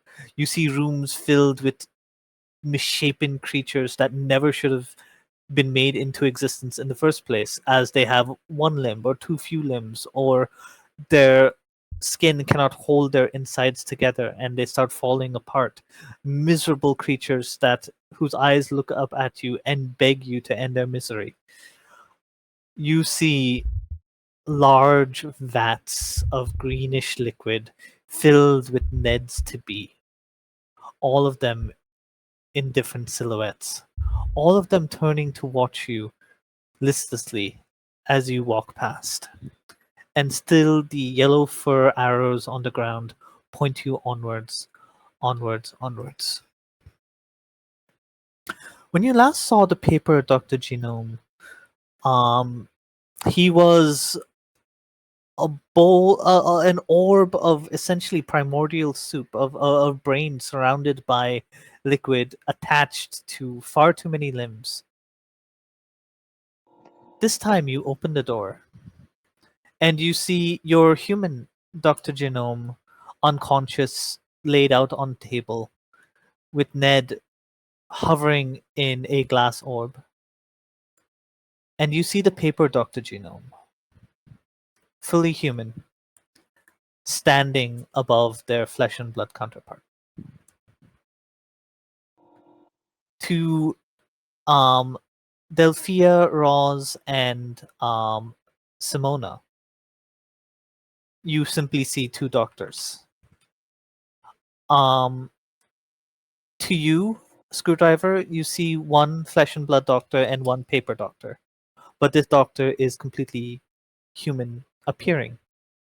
Not even bug appendages are attached to him. As you enter this room, this large laboratory, largely filled with green glowing vats of potential Neds.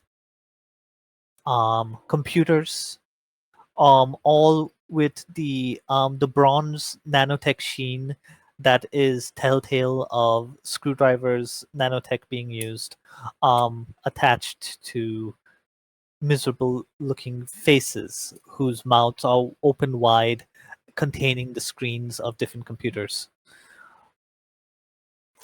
And of course, various metal tools surrounding you. The paper Dr. Genome holds a scalpel in his hand. What do all of you do? Simona would immediately just unleash darkness and throw him into a void. Okay. Go ahead and this would be you. As soon as you start to do that, you feel your powers shiver a little. Something's pushing back against you. You're going to have to roll instead of unleash. This is going to be a full power through. Gotcha.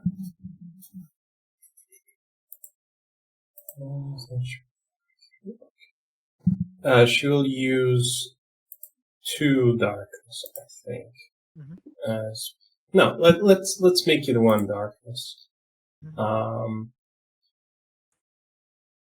Let's mark that first. 1 darkness roll. That was a 4 plus 1, 5. I can't even make that into anything. So yeah, she just rolled a 5. You start to summon a void, and it does appear behind the doctor, and then fades out as you start to feel suddenly weak and dizzy from the exertion of trying to use this power. And the doctor smiles, hasn't even flinched, as he says, "Huh. I was wondering if cold iron in the air conditioning vents would work, but apparently it has. Excellent. I have one more thing that she can do, because she was at 5 plus ruin. She had 5 plus darkness. Yes. She will take. Oh right, yes. torn You have to do a between. torn between. Yes. Yeah. So she will. Yeah. I don't know what the temptation of the darkness, or what darkness demands of me, though. Like, darkness demands that to resurrect my people at the expense of humanity. So I don't know what would the darkness temptation be.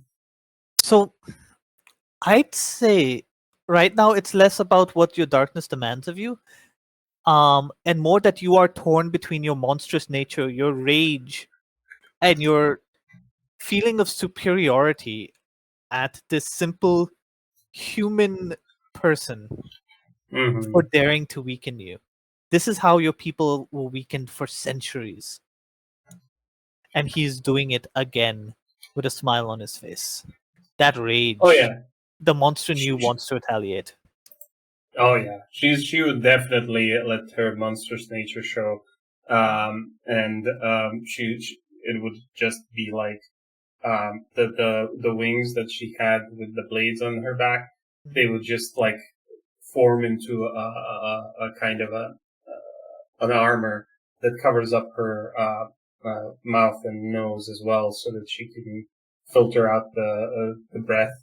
And she's now just wearing like a short cape on her shoulders from those wings, and there's this like a helmet sort of on her face.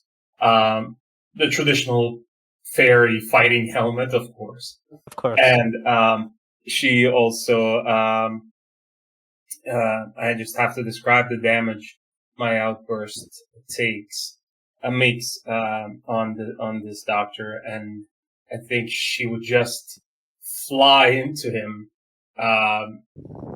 with her sword and stab and see how that goes. Your sword swings, and you essentially cut the doctor in two, right from shoulder down to hip. And he screams in agony as he falls apart onto the ground, dead. There is a sound, and you hear a voice saying, a recorded voice saying, Dr. Genome 889, deceased. Dr. Genome 890, activated. A metal panel opens up, and you see a doctor reach out, and a lab coat falls from the ceiling. The hand catches it, and the doctor just sort of steps out, naked, clearly beneath the lab coat, pulling it tight around him, slime dripping from it. And he goes, "Ugh, that's so. I never enjoy that, but I always learn so much." Fuck off. Simona is Right just off. speechless. Mhm. Okay. And yeah, you start to realize, you start to get the feeling, Screwdriver, this endless, this seemingly endless number of clones of the Doctor, as opposed to one strange inhuman form. This is somehow a result of what you've changed, because you see now. You start to feel the familiar, what is now a familiar tingle in the back of your mind as your own memories are being slightly rewritten to your earlier fight with the Doctor, where it was not a brain in an orb surrounded by arms, but instead a clone that, when was killed, was replaced by another clone. What? No, but how? You don't know quite how yet, but this is entirely your fault. Fuck me. Of course it is. All right. So, damage control time. I would like to read the Doctor. Like, what are Okay. the papers, the sheets of paper say about him? Well, simple things that you say. Well, on a quick surface scan, you see that he reads as a normal human. However, there are you read a little deeper, and you can see writings in a different language just beneath the top layer of his skin. Things that resist magic, anti-magic enchantments, sort of encoded into one of the deeper layer, tattooed onto a deeper layer of his skin. You see that the blood in his brain, there are plates, there are spongy plates that absorb and redirect psychic intrusions. You can read all this in the paper surrounding him as you watch, fascinated, as this Doctor is both completely human but also protected in ways. You also I see that right around the shoulder, right where Simona's cut is, that skin is rewritten as being denser and stronger against Holy blades. shit. This is okay. I'm trying to specifically look for negative descriptors. Okay. What you would see with a quick glance over here is too much sodium and a high cholesterol. Um, this and yeah, this Doctor has not been taking care of himself, not been exercising, the terrible diet, also allergic to pine nuts. To see more, you're gonna have to take a little longer to properly examine this Doctor, because there is a wealth of information here, and stuff that is distracting, especially considering the anti-magic stuff written into the paper just below his skin. As you're examining this, the Doctor is talking to all of you and saying, "Why are you here?" No, it's been so long. I don't know anymore. I think. Yeah, I don't know. I just want to go back. Obviously lying, but yeah. Well, if you want to leave, I believe you come from the other Earth. I can send you right there. Shouldn't be too much of a problem. One of my colleagues has a spell, I believe. Summon four little fey creatures that form a portal back to your world. We frankly are tired of do not want you here. Any more than you apparently want to be here. What is your plan Well, with this? right now, I would like to take a sample from each of you. You're fascinating creatures. And I would like to spend the next week studying them. Okay, let me rephrase. Do you have any intentions of attacking the other Earth? Oh, oh, you misunderstand me. I am a doctor. It is in my name. I am not here to destroy any of you. No. I'm here to improve you all. I improved you, and he looks right at you, Simona. I improved you as he looks at you, Delphia. I'm sorry, I don't know who you are, as he is turning to Roz, but he turns right back to you, Screwdriver, and says, I've even improved you. You have nearly devoured an entire continent with your improved powers, and frankly, I have not heard you thanking me once for it. But of course, I did that to the other you. I could Entire improve you in the continent, same huh? manner. Well, and he looks to his wrist and then tisks as he says, "Computer, what time is it?"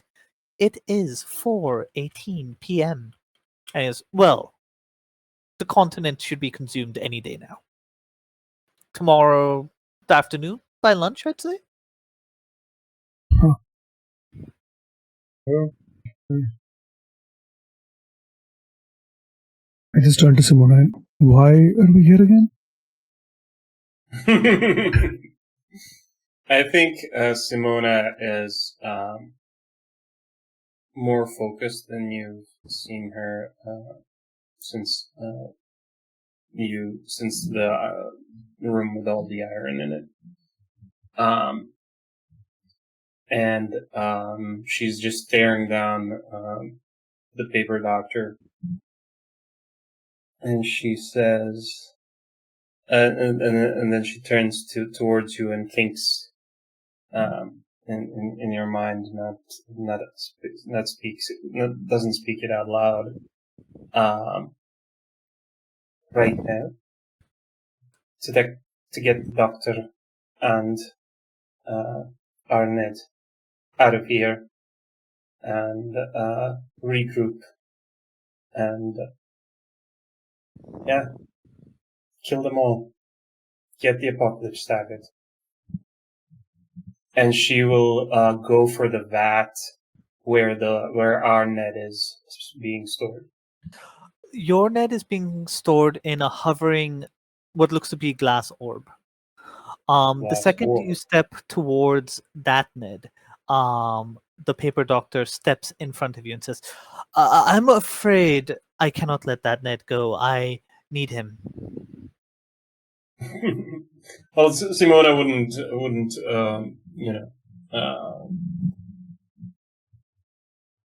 wouldn't care. But I think what she just said to Screwdriver might qualify as reveal your heart. Okay. So yeah, she would, I think, spend 2 darkness tokens, and So you're trying to sincerely connect to Screwdriver in this moment? Yeah. Okay. And just make him understand that we don't particularly have a choice in whether we start an apocalypse or we don't on this. It has to happen. The clock ticking down is going to make sure of it. It's just that it has to happen on our terms. And any kind of questioning doubts that we can get from, whether it's our paper copies or the regular people who are suffering and all that doesn't change the fact that it has to happen. And that's sort of kind of opening of the soul, if that makes sense. Go ahead and make a roll. So that's +2 darkness. Okay. I rolled an 8, so that makes it a 10. Okay, still safe. Oh, right on the cusp. I will use my bond with. I think I have a bond. Oh, you're good. You're good. No, you're good. Success. 10 is perfect. Oh, okay. 10 is right on the great. edge of, like, if it was an 11, bad. 10, perfect, good. 8, 9, and 10 are exactly what you want. So yeah, you pick an option from the list. You can grow closer, gain 1 bond with screwdriver. You can clear 1 condition. You can mark XP, or you can clear 1 mark of ruin. As just connecting with screwdriver gives you hope. Screwdriver, if you choose to accept Simona's words and say something vulnerable and or open yourself, you can choose 1 from this list as well. I think Screwdriver feels this sense of kinship that he hasn't felt in a while. Or I think rather it's more like he's been feeling it a lot lately, but he's not been able to find the words to describe it. But hearing Simona talk, they're able to express themselves better. Plus, all the words he's consumed. So, I'll clear a condition, and he's not confused anymore. Okay. Yeah, I think Simona will clear the condition of because she's not despairing. She has a plan. She knows that this is something that needs to happen. Yeah, she just goes after the flying around the paper doctor, getting at the ball. At that, the doctor just says, "I said you can't," and just sort of plants himself firmly in front of you. Delphia would like to shove him. Another punch. You Wait, do. is this Delphia or Rose? Sorry? Yeah, Delphia. no, Delphia. So absolutely nothing's gonna happen. The doctor just you are at this moment you happen to be quite powerless against a doctor that is not in shape, but is very firmly built. Well, This is not something she's you not even actually really... intending to move him. She's intending to distract him. Okay. So, that would be... Yeah. So Simona, Screwdriver, and Roz can do something.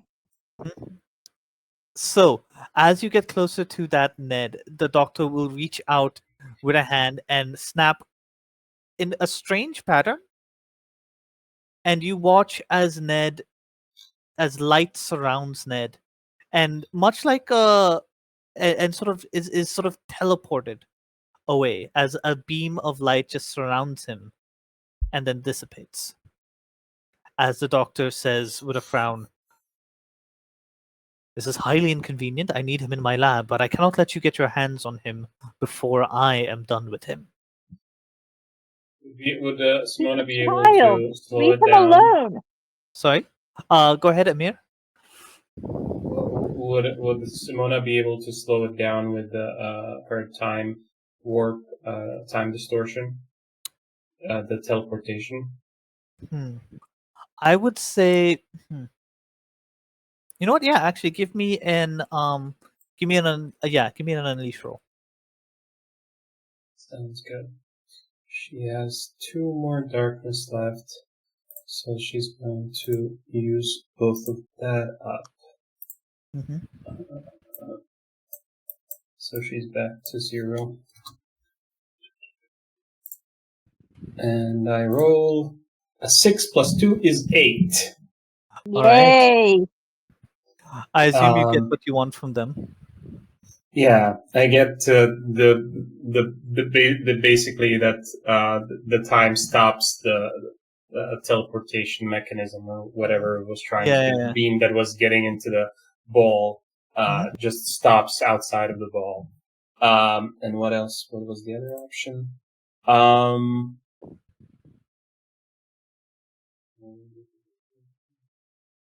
I think for now, Simona would expose a weakness or a flaw, of like maybe of the whole laboratory, in the sense of like, okay, so now I understand where that teleportation beam is coming from, and or maybe Screwdriver will understand better how he can interact with the mechanisms and the technology of this room and stop it, or try to stop it from So helping the doctor. as you're slowing time down and stopping this, you're basically able to grab the orb of Ned from where this beam of light is before it teleports him, and you can see that it's being projected from one of the Ned slash screwdriver computers. Actually, no, these would be just Ned computers now in this laboratory. From the Ned AIs, essentially, in the computers that are around this library, this laboratory. Um, you could smash the Neds, or, you know, the Neds are the key to at least stopping the teleportation Okay. from happening. I think that's enough for Simona for now. But yeah, let's see what everybody else does. All right. Um, so time resumes, and Ned is now the orb of Ned is in your arms, and as you more or less effortlessly sidestep a very human doctor, in first who's been shoved aside by Delphia, and Ross says, "Sorry," and points out, and lightning shoots out of their fingers, and this doctor falls to the ground, fried to a crisp. And you hear a voice say, Dr. Genome, 891 activated. Dr. Genome, 892 activated. Dr. Genome, 893 activated. Dr. Genome, Alpha 4561 activated. And you start to hear more doors opening up, more panels opening up from the floor, from the ceiling, as different doctors start coming out. Most of them just look like the doctor, sans clothes, of course. Some of them, however, have clearly been altered. They have the extra ones have just large tasers for hands. Some of them have harpoons in their shoulders. They have simple, basic cybernetic weaponry that is not as impressive as the doctor you saw before, but no less deadly. As doctors start to crowd this room, and they are all speaking not in unison, but it is a chaos of voices saying, "I need Ned. I need Ned. Ned," filling this room. What do you all do? I've been watching the Doctor for a while now. Have I been able to glean any more things? Well, I will say the doctor that was killed, you see that he was essentially had a code written. If this doctor was he encoded himself with a switch to sort of activate the multi-doctor failsafe. Most clones, you see that the first clone that was created, when he was killed, one doctor would reappear, but this doctor that was killed, he was rewritten so that multiple doctors would appear, and now it is sensory overload. Each doctor that surrounds you is slightly different. You can see that one of the doctors, if he's destroyed, will release a poison gas. Some of the doctors are simply just dangerous. All of these doctors, every time they are killed, they will. This is essentially a Hydra situation right now. For everyone you destroy, more doctors are going to be popping out of the woodwork. Okay. Can I tell if this is a hive mind situation or if they're all sentient individual beings? They are sentient and individual. Okay. I'm gonna turn to the other two and just not the other two, to Simona and Roz, and just no fighting, no fucking fighting, no fighting. Before I turn back to the doctors, and I would like to connect with them telepathically, all of them. All of them. Okay, Yes. so two things are going to happen right now. As you speak, and say no fighting, no fighting, you are each going to take a hit from the various weaponed doctors. Each of you mark a condition. And as that happens, I want you, Steve, to power through darkness to connect with all of them, their minds at once. Delphia has marked reactive, and I am at 3 of 4. I have marked trapped. Okay, let me rephrase. I don't want to connect to them telepathically. I just want to speak to them. Is what I would like to do. But, well, that you can just do. Yes, go ahead. Yeah, but speak to them using how do I?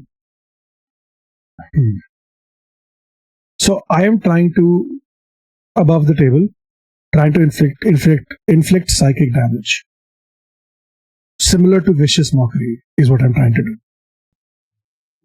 Right? So just slightly annoy them, because vicious mockery doesn't do a lot of damage, even with the new updated rolls. No, exactly. But the vibe that I'm going for is, how do I? What's your end goal here? Because you can definitely cause them all, give them all a mild psychic headache. Yeah. Without needing to roll. I'm trying to give them an existential crisis, basically. That's definitely, basically, if you want something that's going to do an effect en masse to that, that is 100% going to be a power through darkness. But an existential crisis is doing that. Delphia is going to try and work on freeing our doctor from the table. I'm going to say that while that's happening, yeah, you're going to have to fight off. There are 2 doctors that are assigned just to protect this table. So I'm going to have you roll to not unleash, but it's going to be. Actually, yeah, I'm going to have you roll to unleash the dark as you just sort of tap into your more primal, possibly angry nature at not having your powers anymore. But yes, first we're going to have you roll power through darkness screwdriver.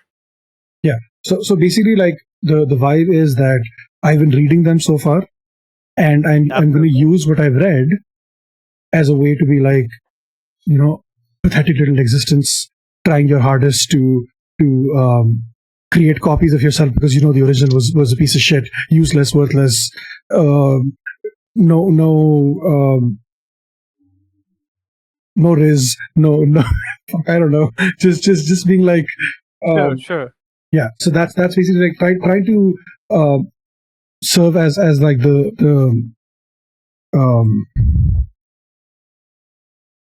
what's the fuck, I can't think, but basically that's what I'm trying to do. So power through darkness for that. That's it. That's 5. 5. It's a 5. All right. So, what does the darkness demand of you? Remind me. The darkness. Shit, where is it?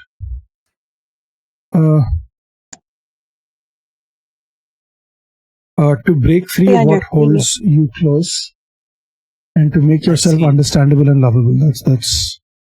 Okay.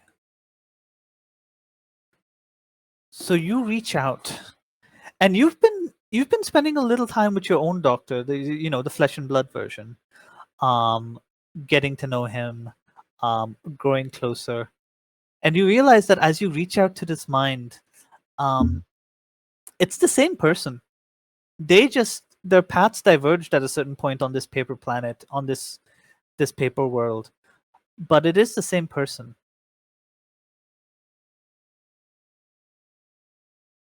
You can throw them all into an existential crisis, but to do so, you would need to do the same. Essentially, you need to open yourself up to them. you would need to put yourself to an existential crisis to have that flow through to all of them.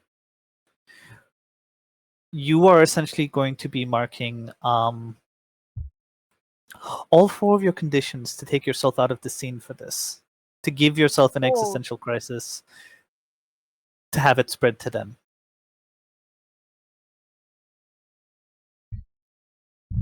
Okay. Oh boy. I think Screwdriver watches Delphia try to fight off the 2 doctors while trying to free our doctor. Watches Simona attempt to fight them off while there's 5 of them now, and there's like a light bulb goes off in his head, and he's like, I know what I need to do, and he's going to ponder the age-old question: why are we here? Mm. What is our purpose? Why do we exist? What is the point? And he's just gonna drop and spread it, or like he's gonna spread it to the others and then drop. Mm-hmm. So I want you to go to your character sheet where it says breaking point, which I believe is on page 12 of your unique playbook. And I would like you, for the sake of our audience, read out what happens at your breaking point when I give you the signal. For the moment, Delphia, go ahead, roll to unleash your darkness to very humanly. That was a 9. That was a 9? That's amazing. Yeah. Without darkness tokens or bonds spent. A part of you begins to wonder if you ever really want your powers back at all. If you need them, considering what you're able to do here. Go ahead and choose the other thing from the list. I assume getting what you want is getting the doctor back. Yep. I am going to choose to corrupt an aspect of their power for now. An aspect of the doctor's power? The paper doctor's power. Because I'm facing off 2 of them. At the same time that the existential wave hits. Oh, this is going to be interesting. Okay, I'm going to come back to you in just a second. Okay, yeah, because I have an idea of these several things are happening at once. So what I'm gonna say, I have an idea for how they all combine together. But what I want you to do, Screwdriver, is to read out your breaking point for us. Breaking point is you are an amalgam of contradictions. You know everything, yet you do not feel useful. You are everywhere, yet you do not feel like you belong. You try your hardest, yet fall short. You strive and strive, yet cannot break free of your own spirals. And then what happens? When you reach your breaking point, you either implode or explode. You shrink yourself too small to fit everywhere that you implode, shredding your insides. You overcompensate too hard that you explode, destroying everything around you. Which is it? Do you Pick the implode first or one. explode? Oh, I thought I only had to read the one that I picked. My bad. Yeah, so Right. I picked the first one. Right, so you implode. And No. I will tell you... No, implode is the second one, right? I meant the amalgam of contradictions. That's the one that I picked. Oh, right, yeah. No, the amalgam of contradictions is just a description of your breaking point. Yeah. Oh. It's not like you picked a different paragraph. Something has to happen to your body. Fuck me. Okay, Yes. my bad. So you basically choose whether you implode or explode. Given that your allies are in this area, I mean, I would say imploding is the best way to keep them safe. Yeah. I So think, you become... Do you want to do it? I'll describe what happens because you are also, your existential crisis is also connecting with these doctors. At the same time, Delphia is corrupting an essence of their powers. At the same time that Roz is powers returned to you at the worst moment possible.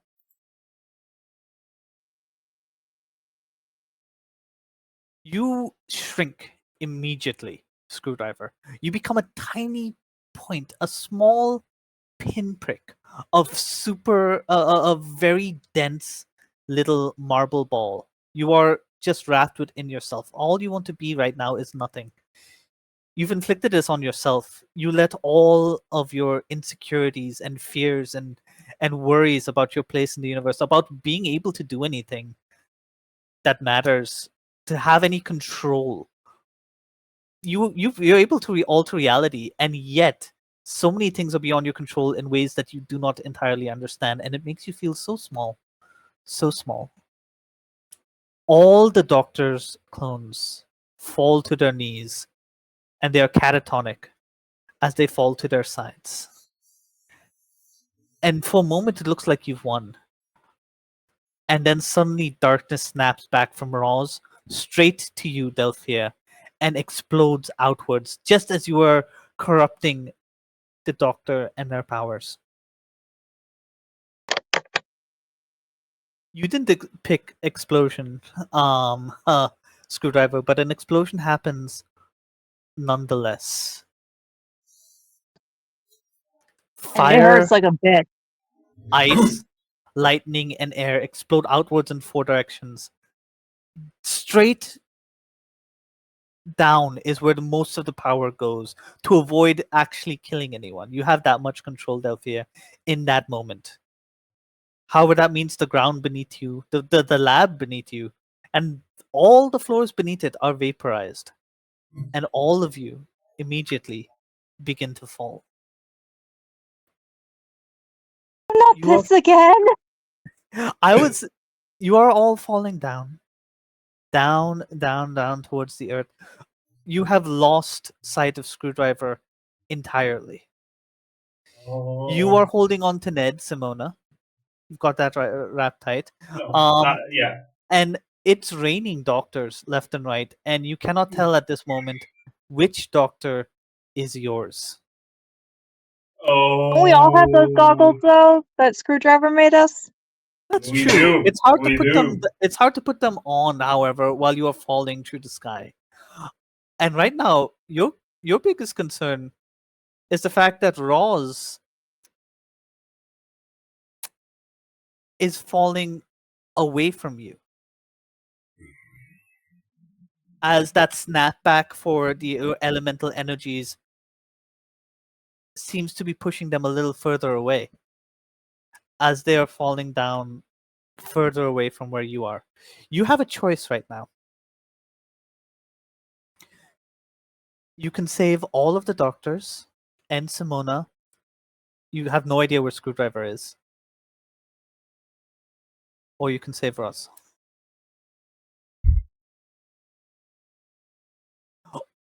I will also, however, you can try to push through with your powers, power through darkness and save everyone. Yeah, Yes. I'm gonna do that. I also have one more thing. That you can do. Yes. This is, I think, especially this is above table. This is something that Sophia should figure out on her own. But it might be happening right now. You're losing connection to Roz, to your soulmate, but you still feel that connection to Paper Simona, and you can bring her back to you at any point whenever you want. Yeah. So bringing one more person into this action might be beneficial right now.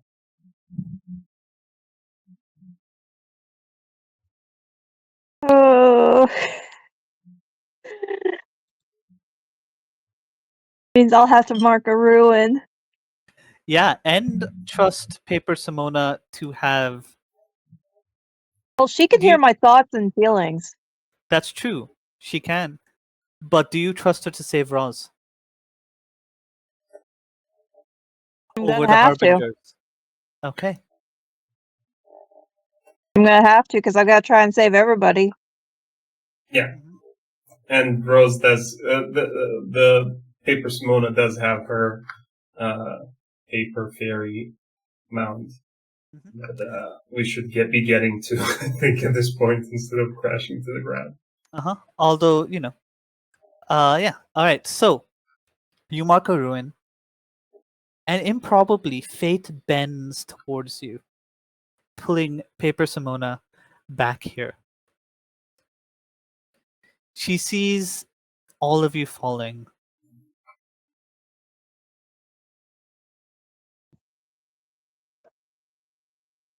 And folds the world. You see Roz disappear first, folded into nothingness, gone. You see Simona continue to fall, unaffected. You see the doctor fall as well. You see the world split and split and split again. And you open your eyes, and it is you, Roz, and Paper Simona, there in the strange light of the fairy mound. Simona, you and a number of doctors, far too many to count, are still falling towards the earth. It's raining. Oh yeah, it's raining. What do you do? Oh.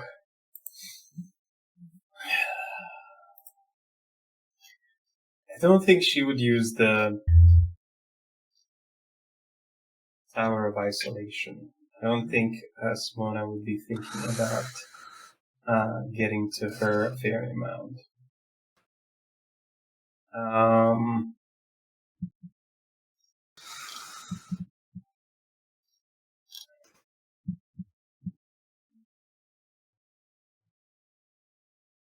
Do I still have shadow control? I would say by this point it would have faded.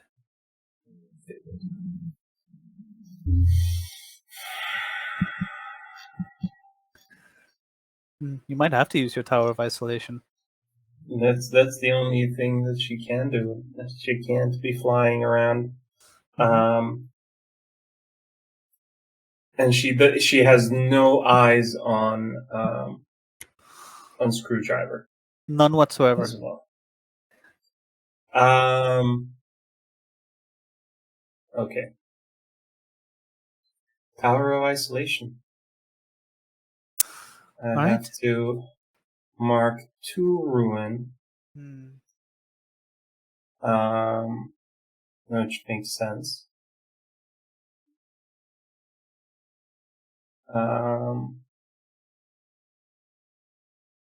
Because there's nothing here in accordance with the Fade traditions. So let me mark 2 ruin. And that brings me to 5. And the fairy mound suddenly appears just like upside down. Right. And everything that was falling out of the, what it used to be a 2-story building, just like falls into this upside down hill, basically a cone.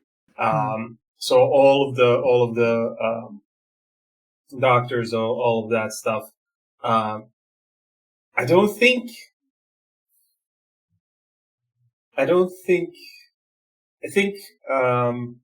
Let me read that move again. I think that Simona would be able to control this. So basically, she would.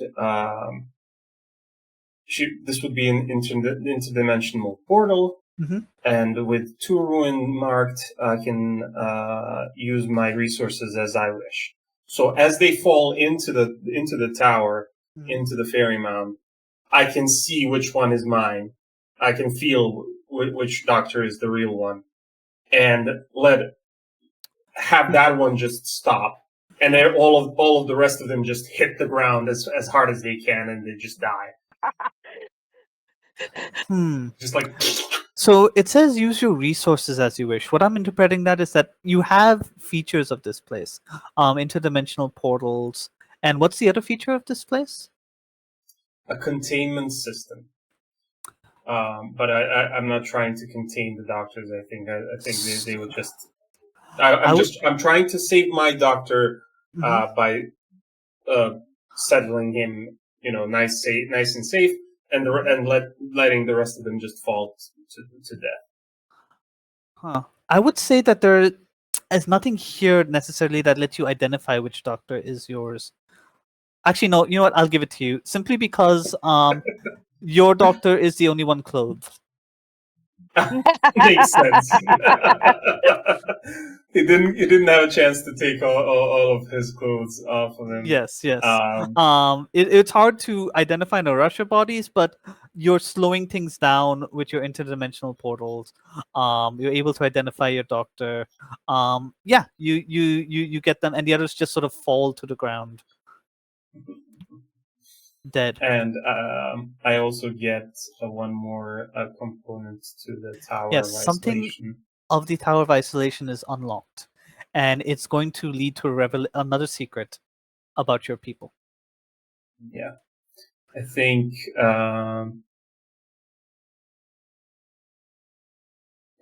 mementos and artifacts, if we can have them tied to the artifacts and the texts that Simona saw in the Division, that the Division was working with the Fae. So that maybe one of those artifacts that make that connection more clear to her, more understandable. So this would be the which one is it again? The mementos Mementos and artifacts. Yeah. Right. You see, with now using this, we'll get back to you in a second. Actually, Screwdriver. Things are fairly uneventful for you. You're not really aware of what's going on outside. You're just wrapped up in your feelings about yourself as you fall and hit the earth with just like a little ding, ding, ding, marble falling down from the skies. It doesn't hurt. You don't really feel anything. You do hear voices though, as metallic fingers pick you up. You are aware of, but you don't really register, a cyborg in a business suit holding you up, and this holding you out to another cyborg, just sort of bronzish metallic skin, and cybernetic eyes, attached to like sort of half sunglasses that just cover one eye, but still it's sort of like a device that's half sunglass, half mic headset, into these two young looking men wearing suits as they say,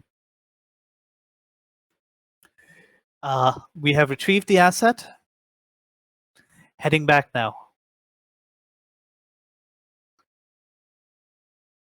Screwdriver, you realize that you're being taken away.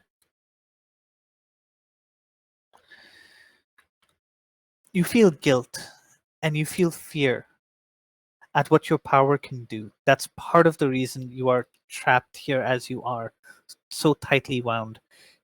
In order to really get yourself back to yourself, you are going to need to undo the last rewriting of reality that you did.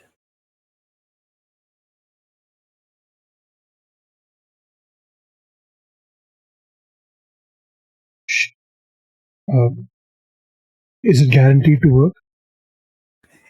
This time it is. And do I know what the consequences will be? The consequences will simply be that reality would be reset to where it was before you changed it. The other paper harbingers will still have the doctor's infection within them. You can try once again to change reality when you come back, but for now, this is what you need to do in order to get back to yourself. That, or reconnect, let yourself be absorbed by this other continent devouring version of yourself. Not permanently, but essentially connect with that version of yourself with no barriers whatsoever. Let him into your mind as completely as he will let you into his. You realize that that's where you're being taken because these metallic bronze fingers that are carrying you, they have a familiar taste to them. You are being taken to yourself. So those are your options. You can either let that happen or fix the last reality rewrite that you did.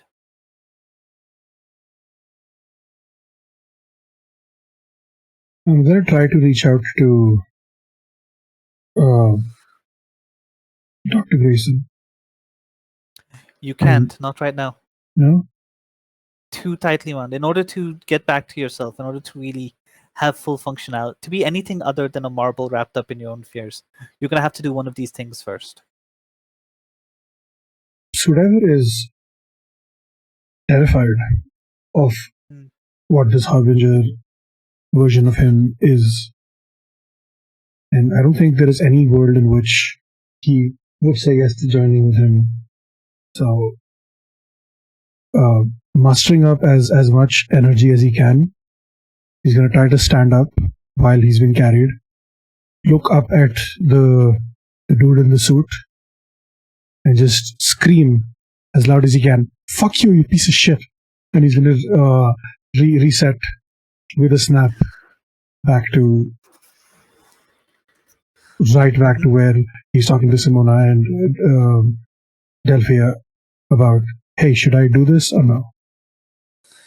I'm guessing that's where we go back, right? You sort of. What happens is that you are still there on the ground alone. Delphia,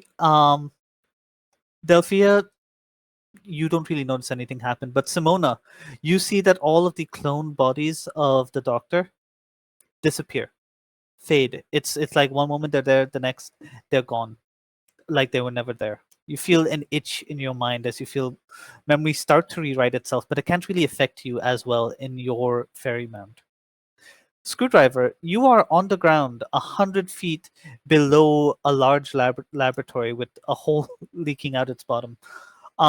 You are alone right now. No idea where your allies are.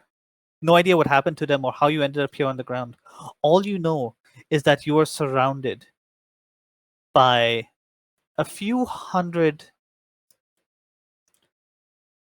men, cyborgs, wearing suits, all with identical eye/headpieces on the sides of their faces. All of them heavily armed. There, however, only one or two of them are immediately looking at you. As you look behind you, you see that there is an army of Neds moving towards them. Two cults, two factions, two servants to greater Harbingers are about to go to war.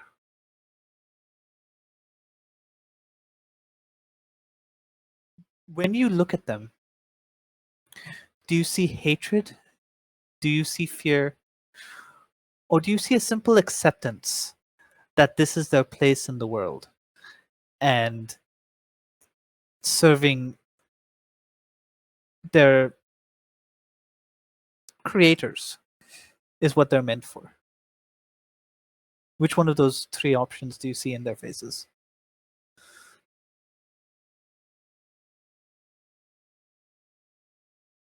I believe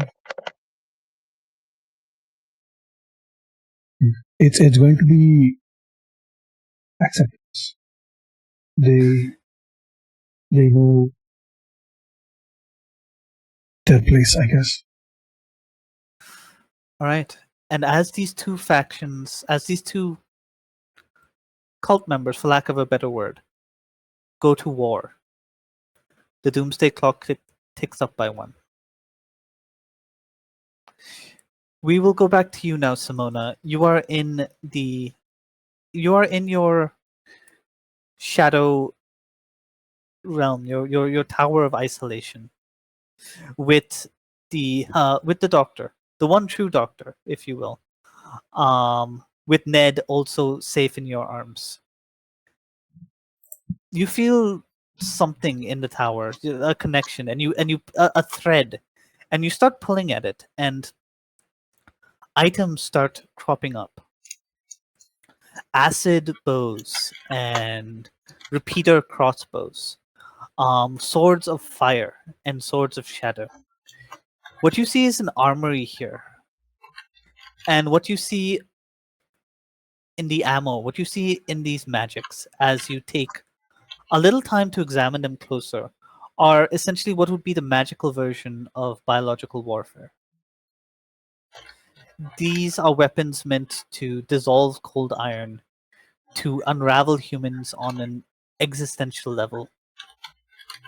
These are a handful of items, but you can sense that they are one of many. Items meant for the Fae to go to war against humanity. For some reason, they had the power, the firepower, to fight back against humanity, but they never used it. And you don't know why. They chose to simply leave instead.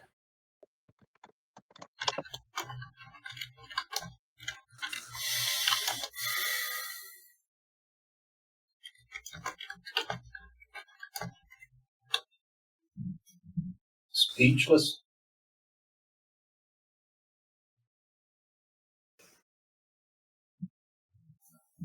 She stares at it, speechless. I think she would try to hide it from Raha. All right, so whatever thread you pulled, you push back against it, and it is as hidden as it was before. Would she have the sense that it was also hidden from Raha, or can she You have hide the it in a sense different way? that this is your fairy mound. This is your tower of isolation. This is your place. You have control here. It is not Raha's. Raha, you had the sense that Raha wouldn't know it necessarily from this place. You had the sense that Raha could have found out by other means, from other remnants of what was left behind. Yeah. For so long, you didn't even know Raha existed until Dr. Genome left it from you. But from here, at least, Raha doesn't know anything. And it's not just about her knowing; it's about her having access to it as well. If Raha 100% does not have access to the weapons that you have just put away. It's possible Raha can get in here using her magics, but she has no access to these weapons at all. That you can tell for sure. And Simona would do that, and just will go and look after the doctor and see if she can free Ned from his bowl and wake up the doctor. It's going to take a little while. The doctor's been knocked out chemically, you gather. Yeah. But just you're having to balance the line of being create in this space, creating something, but breaking the orb with something that's powerful enough to break it, but also not hurt Ned. In the meantime, we shall go to another darker fairy mound, another tower of isolation, where Paper Simona is looking over you, Delphia, and making sure that you are all right and unharmed. Are you okay? I'm all right. Where are the others? Can your Simona fly? I don't know. Well, your Simona is significantly weaker than I am. I wouldn't worry about the others.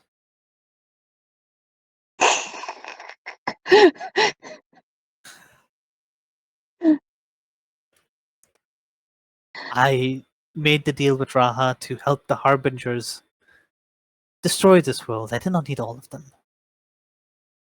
I saved you. I saved whoever that is. They seem important to you. It's important to me. Well, then you are safe. We need to come up with a plan. I want to take you to my palace. You will be amongst my followers. You will be safe there. I mean, you are the last harbinger left alive, the last harbinger from your world left alive.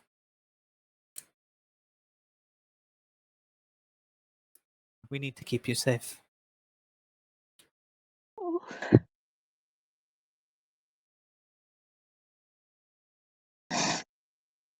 All right.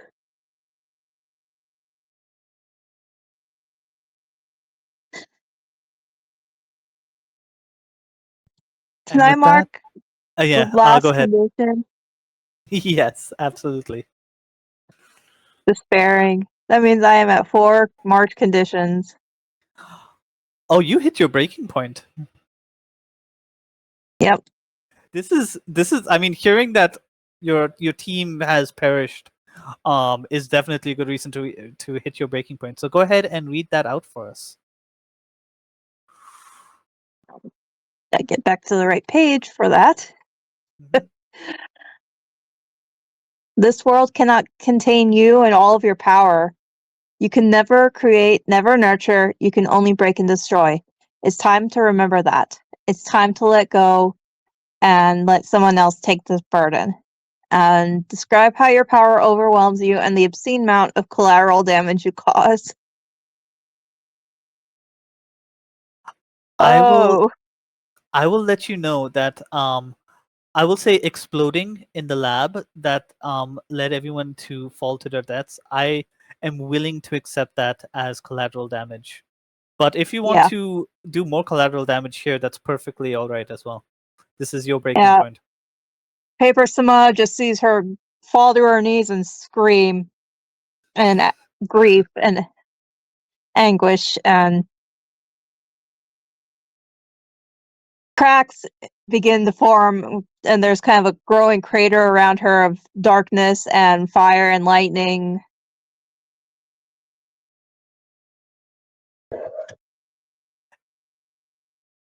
And you feel a familiarly gentle touch on your shoulder. It's Raw's, only something's different this time. It is not. It starts gentle, but you feel a weakness as the hand clutches you tighter. And you feel weak. You feel cold all the way down your arm into this hand on your shoulder. And you look up and you still have all of your powers. But you feel a little weak as you look up and you see at the same time that your hand is glowing with lightning and fire and with tendrils of darkness around it. Raw's mirroring it, holding the power at the same time as you. You have never seen them smile quite like this before.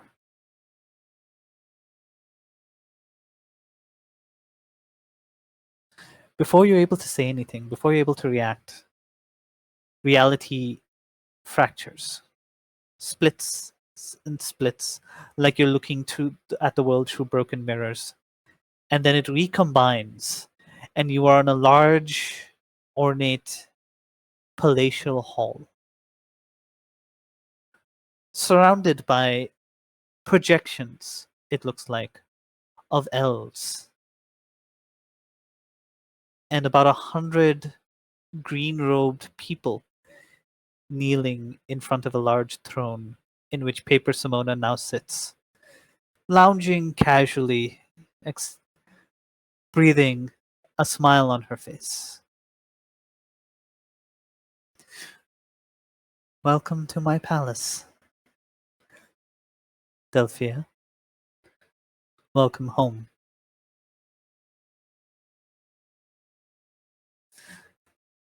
Back at the lab, Screwdriver, you are caught between a war between the cloned Neds of the Doctor and the corrupted cyborgs of your paper self. While in the Tower of Isolation, the Doctor and Simona sit in darkness, catching their breath. And I believe that is where we shall end today's session.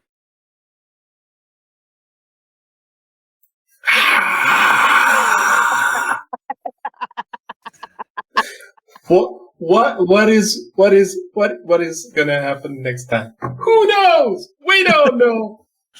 Well, one thing you do We get know to find out is next week. exactly. And with that, let us do our outros and tell people if they have enjoyed watching you and your creative exploits, where they can find you online and follow more of your work and stuff. We'll start with you, Delphia.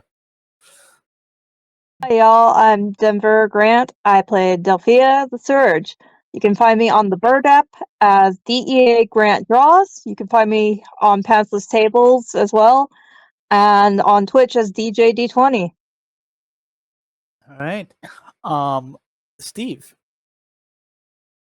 Hello. Hi. I'm Steve. I played Screwdriver, the omniscient, sentient computer thing. You can find me here. You can find me on my Twitch channel playing Assassin's Creed and AFK Journey, which I'm an official content creator for now, which is really fucking cool. And doing a bunch of other things and tweeting like the Bird app is still alive on Twitter. That's it. And the last, Emir. Hi, I'm Emir. I have been playing Simona, the last elf, and can't wait for the next game next week. But other than that, I am also doing, and this should come out by then. I'm also doing the Halloween stream for Roll for Good EU. I'm going to be playing the game of Locus, and it looks like a very dark, very scary kind of game. And I'm going to be playing with some awesome people, and I hope you can come and join us for a little while at least, or see the recordings on the Roll for Good EU YouTube channel. And I have been your GM, Arman Babu. There are links in the chat for where you can find me. You can. All my video content is currently I am simply doing this game, which I'm so happy about and having so much fun messing up my player characters' lives. You can also check out my new solo journaling game if you want to create a little chaos and team betrayal yourself with the Quest Giver, in which you play the NPC assigning a party their quests in the knowledge that one of them is prophesied to become a dark bringer of the end times who can only be stopped by the rest of their party. Find out who the traitor is before it's too late. All in the Questbringer, available on armonautomatic.itch.io. And I will soon be releasing To the Hilt, a 2-player duet game about a sentient weapon and their wielder. And yeah, with that, I look forward. Our next game is on Steve, remind me when our next game is. I am blanking out. Next week, 18th. Oh, next week. Yep, it is. It is just 7. You only have 7 days to wait for the penultimate episode. After which we will have a break for Diwali and the Big Bad Con. And which we will come back here for our possibly earth-shattering finale. Thank you very much for joining us, and I hope you all have a good night. Bye. Or a good day.